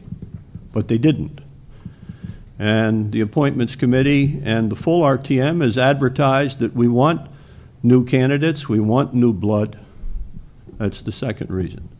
The third is there's a book called the Better Business Brain Book. And basically has a very simple philosophy. If you're a good manager, you put people together that have skills that blend together. And if you look at the group of incumbents that we have on this committee, as has been reported before, they've done very, very well by the town. You hear that when you rank order, if you wish, where we stand on an individual basis versus other towns that we're competing with in terms of what we're paying. You would think nominally that Greenwich would be the biggest payer of all of those, and we're not. And we're not because we've exercised good judgment in managing our costs down. That's what our job is. And if you happen to be fiscally conservative, you want to manage your costs down even further, hopefully to be more competitive. And the fourth is just from a personal point of view. When I look around the room, I don't want to face the people that I have to vote for or against on the basis of comparing them with some group of people, even though I know them as individuals and I know what their competencies are, and have to make a choice. It's been softer for us. It's been easier for us because the Appointments Committee has done that for us, and that's what they're charged to do. I think I boiled it down to 4 reasons rather than 5, but I urge you to vote against the motion. Thank you. Further discussion on the motion to refer. Betsy Fruman, District 9.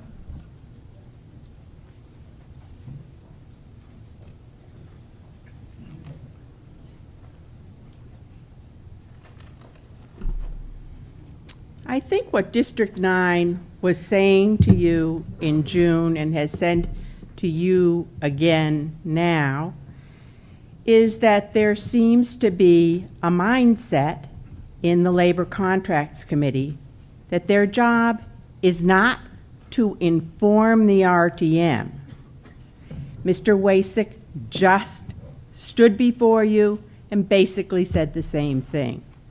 District 9, I think, wanted to bring this up so that the Labor Contracts Committee understood that we want them to inform us, to tell us, write to us in advance what their votes are, what their thinking is, once the contract is agreed to. I don't think the members of District 9, and I have not polled them, are in any way opposed to any one of these candidates. We're opposed to the manner in which they are doing their business, one part of the manner in which they're doing their business. And we're just asking that that be improved. Further discussion on the motion to refer. Will the district chairs, I'm going to call for a record vote. Will the district chairs please mark your voting cards? District 8 and 9, motion to refer items 3 through 9 to the Appointments Committee. If you are in favor of making that referral, you should vote yes. If you are opposed to that referral, you should vote no. Mr. Curtis?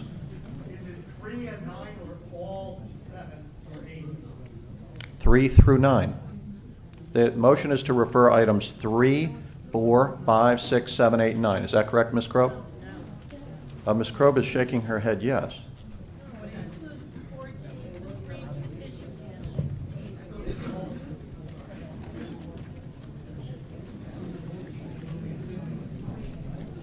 Items 3 through 9. Excuse me, may I have your attention? Items 14 through 16 are not before us tonight. We cannot dispose of them. They are not in legal order. So the moderator has not and will not accept those items. So there's nothing the RTM can do with what is listed as items 14 through 16. The motion to refer has some language that is suggesting the Appointments Committee interview the individuals named in those items, but we are not referring those items if this motion to refer is adopted. The motion to refer seeks only to refer items 3 through 9 to the Appointments Committee.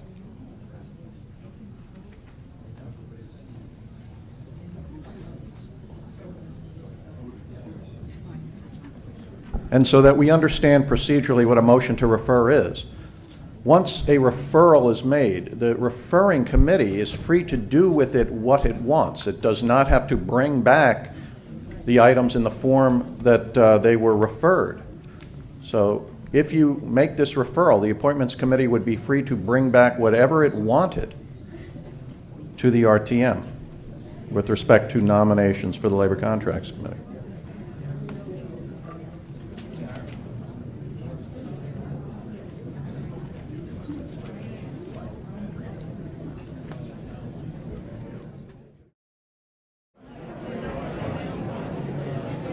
All right, will our members please resume their seats? We have the result of the vote on the District 8 and 9 motion to refer items 3 through 9 to the Appointments Committee. Those in favor, 74, opposed 108, abstaining 5. That motion has failed.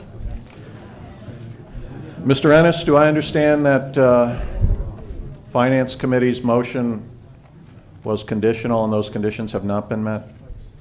Yes, sir, you do. All right. So we will now proceed with items 3 through 9 individually. Item 3 now comes before us. Mr. Von Keyserling.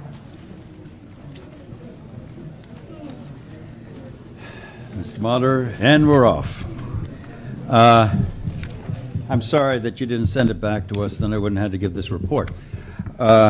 We have before us resolved that the following named person nominated by the Appointments Committee be appointed member of the Labor Contracts Committee for a term expiring 12/31/13. Thank you. That being a resolution made on behalf of one of our committees, it does not require a second and is now before us. May we have the reports on this item? Mr. Von Keyserling. Mr. Moderator, if I may, with your indulgence, since this basically, if we recall the history, the Appointments Committee put forward these nominees as a slate in June.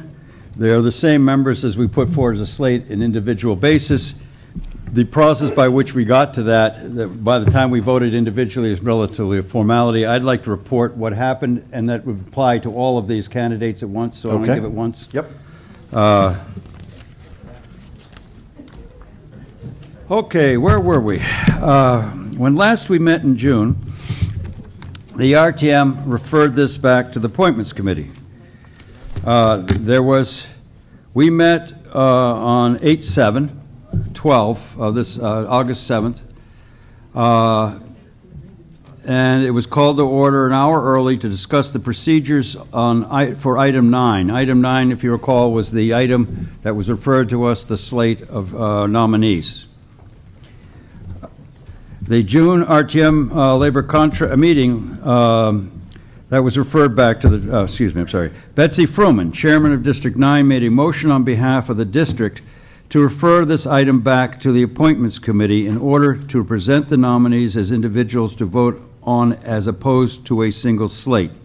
This was the minutes which was presented to us just at the beginning of the meeting, the draft minutes of the June meeting. Discussion covered what committee members felt was the intent of the RTM. The Appointments Chair felt that the committee had been instructed to recruit new nominees for Labor Contracts Committee. The above motion was read. The discussion continued around the question if the current LCC members serve until replaced. An email from Tom Byrne, our moderator, was read indicating that the committee does serve until replaced. A motion was made by Mr. Gerald Anderson of District 2, quote, to return the original slate of LCC nominees, forgive me for the initials as Labor Contracts Committee, back to the RTM as individual LCC nominees. Discussion, that was the motion, discussion continued on the intent of the RTM and the discontent of some RTM members and the discontent of some districts with the performance of the current LCC, quote, overrepresentation, is unquote, of District 10, the manner in which the committee reports to the RTM, and disappointment around previous contract negotiations were mentioned. The motion to return it as individuals passed 803. District 11 was absent, and Districts 3, 8, and 9 abstained. I'm, as the chairman, from District 8, I abstained because I was the chairman. The committee then voted on individual LCC candidates from the original slate presented on June 11th. All districts were present. District 8's alternate voted in place of the appointments chair. Mr. Detchen's vote was 11-0, 1 abstention. District 9 abstained, as he did through all of these because he was not present at the original discussions in June and interviews of these people. We also voted on Ms. Caldwell, Mr. Burns, Mr. Wasik, Ms. Oberlander, for members, and we voted on Mr. Warner and Mr. Rubin for alternates. The Vice Chair, Lucy Krasner, explained the actions of the appointment committee to the candidates who had put themselves forward, these being the same as the petition candidates we referred to earlier, and who were present at the meeting: Paul Curtis, George Ennis, and Lucia Jensen. Those present at the meeting then participated in a discussion with the appointments committee members, and the meeting adjourned at 8:45. We submitted our items to the call, as you see before us. We met again on September 6th, last Thursday before the regular standing committee meetings, because we had items we had to deal with. One was Mr. Brian Harris, as you may remember from earlier tonight. Also, we had at that point, as far as we knew, these petition candidates, the call items on the call, and as far as we knew, they would be before us, and probably the appointments committee would be asked for its opinion on these people, so we had them present to be interviewed.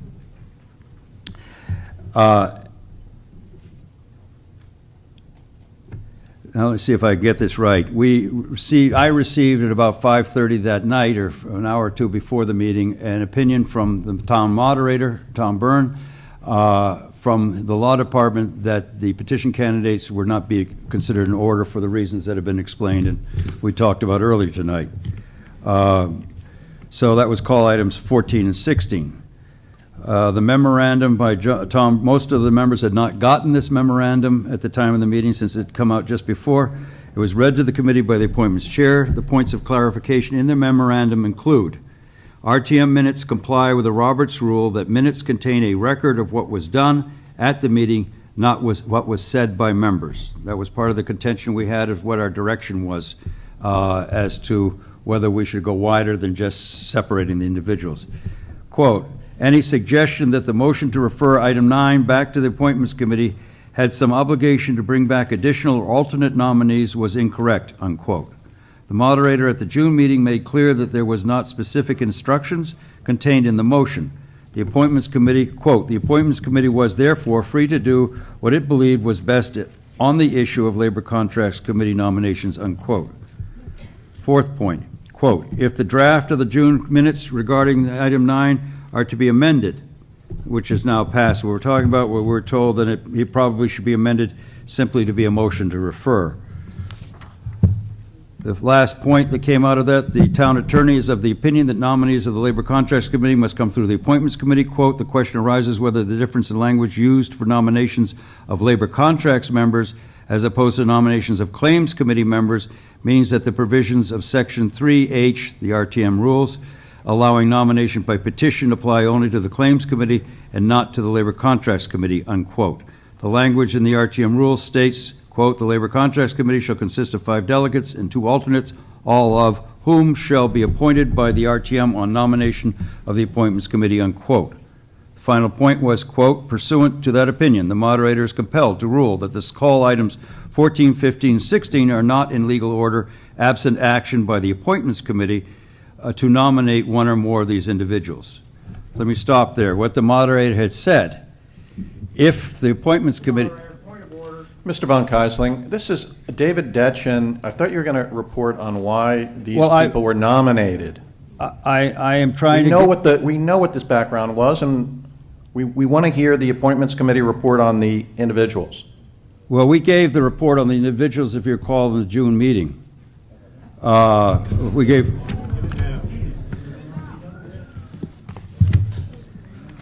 If I have the report from the meeting, labor contracts nominees are regular alternate members were nominated after much advertising for candidates. All are incumbent members except for Mr. Rubin, who replaces Mr. Josh Brown. Mr. Rubin brings many of the skills and manners which Mr. Brown supplied. We met March 27 and voted 12-0-0.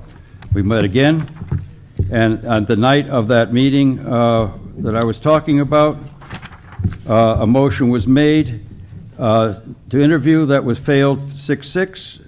The districts gave the reason, follow the nominating president's timeline, and basically the feeling of the people of my committee was that if these people that were not on the original nomination list were available when there was let's put it this way, if this came tonight and you vote one of these nominees of my committee down, that will create a vacancy for our committee, and we will go back and obviously enlist those people who showed their interest, and that perhaps at that time we will interview them and see if they're appropriate for nomination.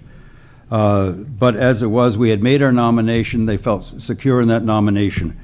The motion to affirm the decision of the Appointments Committee on August 7th, which is what I read to you before, with those votes, passed 7 in favor, 5 against. Districts 3, 6, 8, 9, and 7 voted no. I would say also, Mrs. Caldwell stated to her knowledge, all incumbent nominees are willing to serve if appointed by the September RTM meeting. Thank you. Point of order. Mr. Porter, please state your point of order. It would be helpful, I think, if... Mr. Porter, understand a point of order is a claim that some rule is currently being violated. Well, it would be helpful through you if the... This is not a point of order. Point of information. Yes, Mr. Porter, what is your point of information? Could you ask the chairman of the nominating committee to refresh all of us in terms of what the vote was on an individual basis in their June meeting? Mr. Von Keisling, do you care to provide that information? I'd be happy to. The vote, remember we first voted, we had 8 candidates for 7 positions, 5 members, 2 alternates. Of the 8 people, 7 were selected for you. We did that by the process that we normally do of pick 5 candidates that each member wanted for, and the top votes over a majority were selected. And then the ones that failed in that, the 3 that failed in that, were put into consideration for the alternate the same way, and the 2 top votes became alternate. We then confirmed the whole, since we were putting a slate forward, we voted 12-0-0 in favor of the slate. Gordon Ennis with the Finance Committee report. We are on item 3. I understand, Mr. Von Keisling, by the way, that you have now given your report for items 3 through 9. Is that correct? Except for the votes on the individuals. The votes, I'm sorry. Mr. Von Keisling, did you give us the vote on item 3? I gave you the item. What is the vote on item 3? It was. The vote on item 3 was 11-0-1 with 9 abstaining. District 9 abstaining. Mr. Ennis? Thank you. Ms. Arnone? All right, no. We're getting committee reports now. This is not a question and answer session. Mr. Ennis, with the I will recognize you, Ms. Arnone, when we get to debate on this, and if you have a point of information, you can raise it during debate. Mr. Ennis. Thank you, Mr. Moderator. Ladies and gentlemen, if I may, I'd like to give you the votes on all the candidates and give you the circumstances surrounding the votes. First of all, we didn't have an opportunity to interview Mr. Rubin. You're giving us all the candidates? Yes, I will. Okay. And well, no, but this is the thing. If you're going to give us all, then there will be no reports on the later ones. Is that your intention?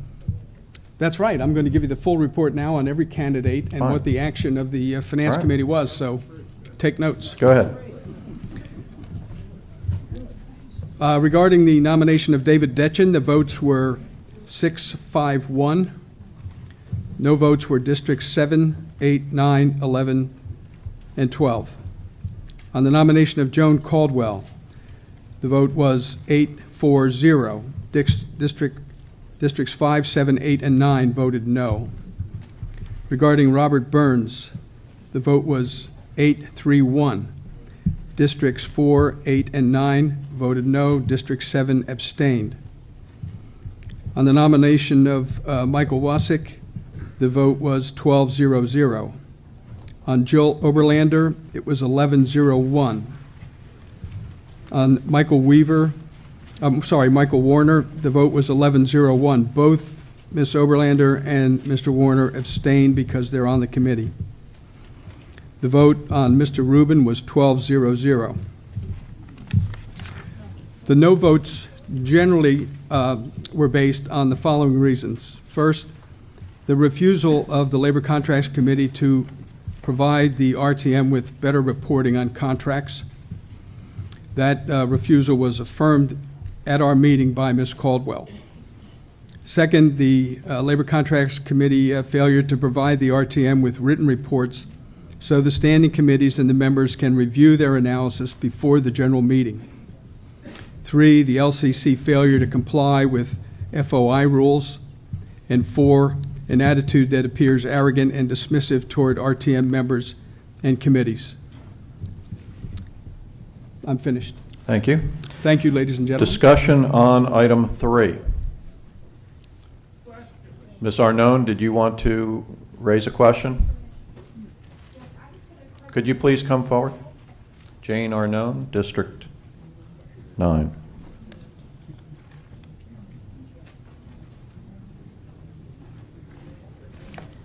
I just was rising to request that Mr. Von Kaiserling expand his report and report whether or not the question specifically is, did the Appointments Committee receive any correspondence from any of the candidates indicating that they were either withdrawing their name from consideration or were expressing a general unwillingness to go back on the slate? That's just a question. All right.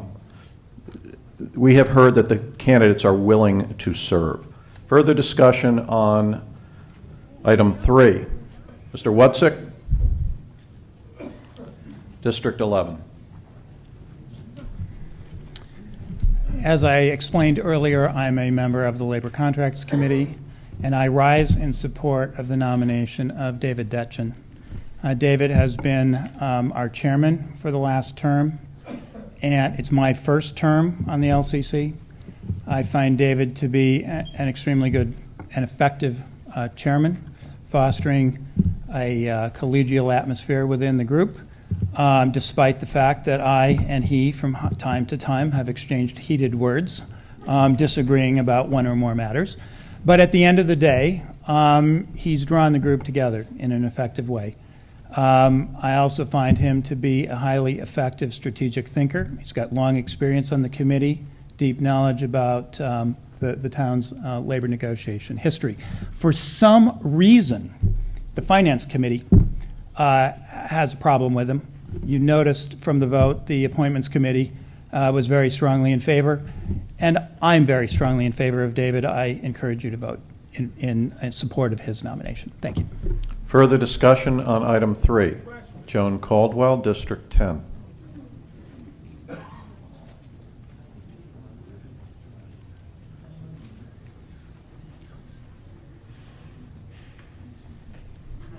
Mr. Moderator, members of town meeting, I have served on the Labor Contracts Committee since it was started, and so I have had the privilege of working under some pretty remarkable chairmen. Jack Anner, whom some of you will remember because he's a recent member of town meeting, and before that, Ed Hildebrand, men like Newton Crane, who is a legend in the RTM. And I can tell you that a man who can keep step with any one of those, or all of them, is David Detchen. It's been an honor to work with him, but more importantly, Dave is the most creative thinker I've ever run into.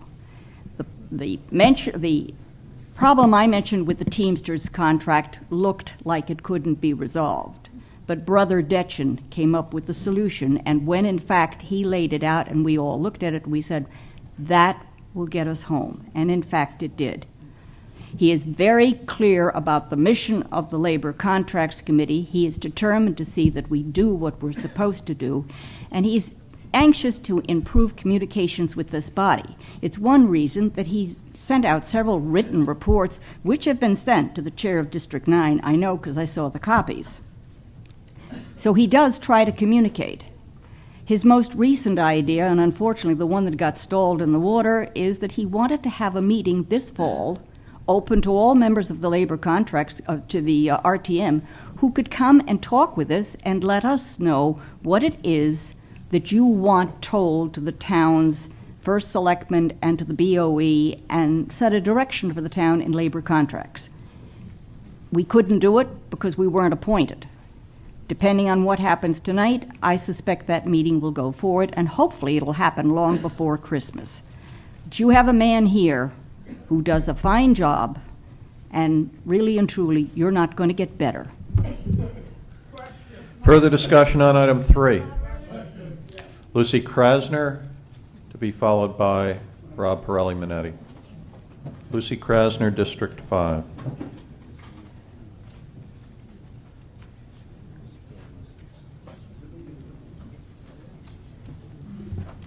Thank you, Mr. Moderator. I'll be very brief. I would certainly echo what Joan has said. I think that Mr. Detchen's reports to the RTM have been extremely detailed. And I think if it is a question of reporting, you ask somebody to change their ways and do a report before, to modify that and ask for that. You don't throw out, as they say, the baby with the bathwater. It's not an expression I like, but I do think that's what's happening here. To reject a highly qualified person because you want greater reporting. Ask him. I'm sure it will be taken care of. In any personnel review in any corporation, the individual is told, well, you're strong in this, you're weak in that, and please improve in those areas, and you move forward. And those people make their efforts to move forward in those areas. So I think if reporting is something that certain groups of the RTM are concerned with and think has been less than optimal, you make it clear to him what you want, but you don't throw out an excellent, excellent candidate. Mr. Pirelli-Minetti, District 12. Thank you. Ladies and gentlemen, I would urge you to reject David Detchen. When David Detchen came to the June Finance Committee meeting, I was prepared to support the entire slate. I think everybody does a good job in many respects, but he was so argumentative and so hostile in his behavior to our committee that he cannot command the support of majority of the Finance Committee. It was a 6-5-1 vote.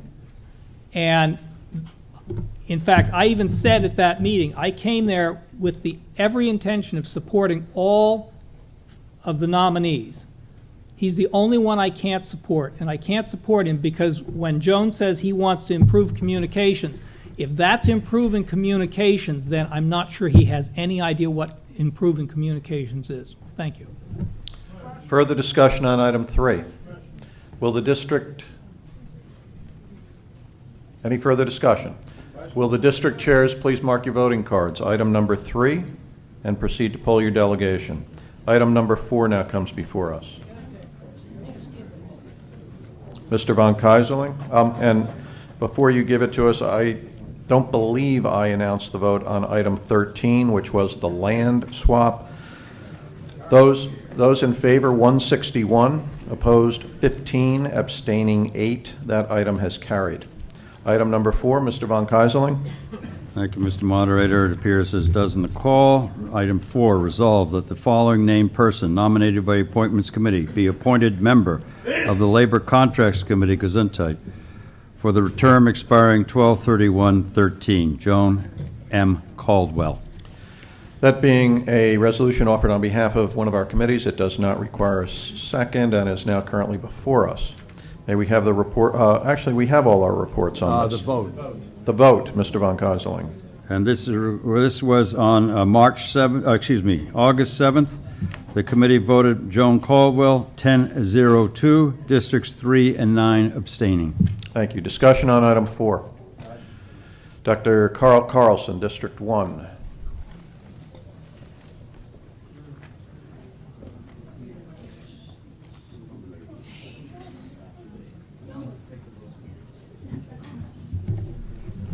Mr. Moderator, members of the RTM, I mentioned Richard Halloran's name earlier. In my conversations with him, he emphasized very strongly he had the highest respect for Joan Caldwell.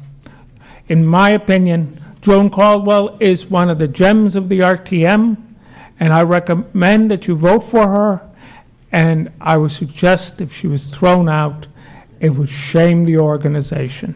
Thank you. Further discussion on item 4.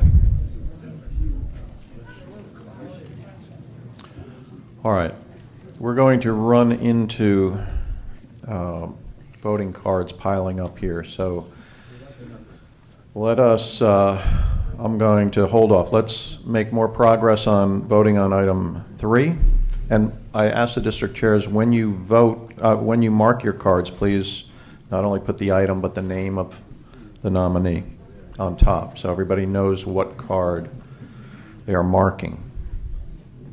Right now, I've only called for the vote on item 3, David Detchen, and I think it appropriate that we not confuse our cards here. So please expedite this. Do we have enough voting cards? Mr. Dudakis? Mr. Moderator, would it be appropriate after the vote on item 4 to move to combine items 5, 6, 7, 8, and 9 for voting purposes? Yes, you can, well, excuse me, the motion can be made. We will then vote on it.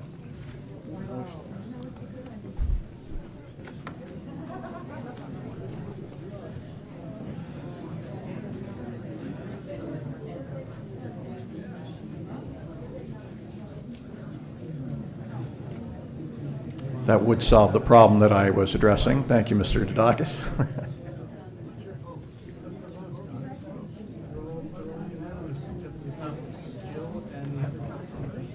We need our card back. Somebody want to vote?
All right, sufficient progress having been made, I will now ask the district chairs to poll your members on item number 4. Please mark your voting cards, item number 4, Joan Caldwell, and proceed to poll your delegation.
I have the result of the vote on item number 3, which is the appointment of David Detchen to be a member of the Labor Contracts Committee. Those in favor, 104. Opposed, 57. Abstaining, 16. That item has carried. We are now going to finish up the vote on item 4. Would you like to make your motion now? Yes, Mr. Moderator, I move to suspend the rules. And All right, come forward, Mr. Dudakis.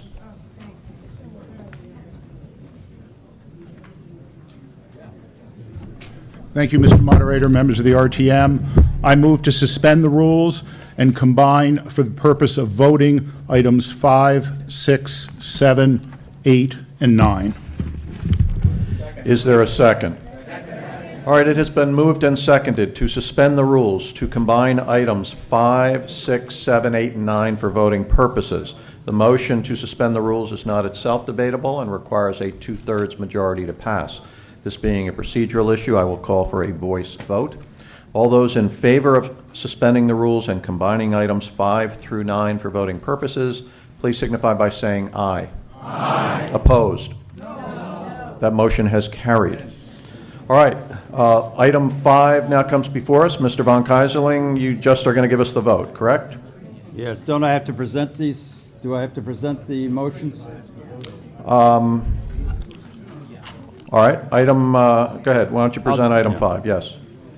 Resolved that the following named person nominated by the Appointments Committee be appointed member of the Labor Contracts Committee for the term expiring 12/31/13. Robert M. Burns. Vote, if you like, from the by a vote of 11-0-1 was the Appointments Committee. Item 6. The resolve that the following named person nominated by the Appointments Committee be appointed member of the Labor Contracts Committee for a term expiring 12/31/13, Michael Wasik. That vote was 11-0-1. 7?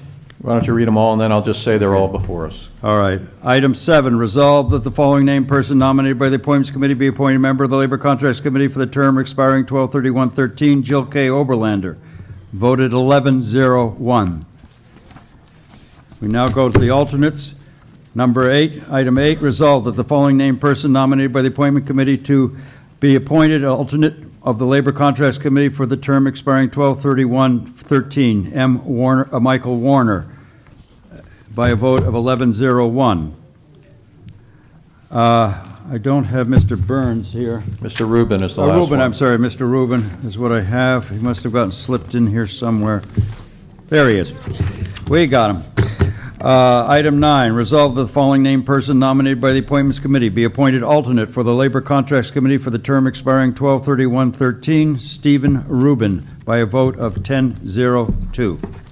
All right, items 5, 6, 7, 8, and 9 being made on behalf of one of our committees do not require seconds, and each of those is now before us.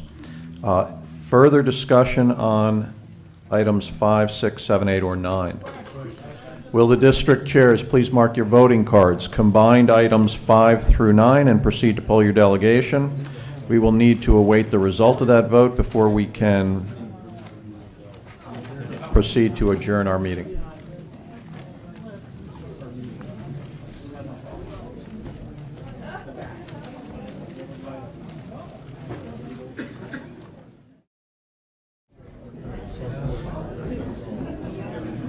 We have the result of the vote on items 5 through 9. Those are the appointments of Robert Burns, Michael Wutzek, and Jill Oberlander to be regular members of the Labor Contracts Committee, and the appointment of Michael Warner and Stephen Rubin to be alternates. Those in favor, 130, opposed 23, abstaining 8. Those items have carried. There being no further business to come before the meeting, and absent objection, this meeting stands adjourned upon unanimous consent. Thank you all for coming, and have a safe trip home.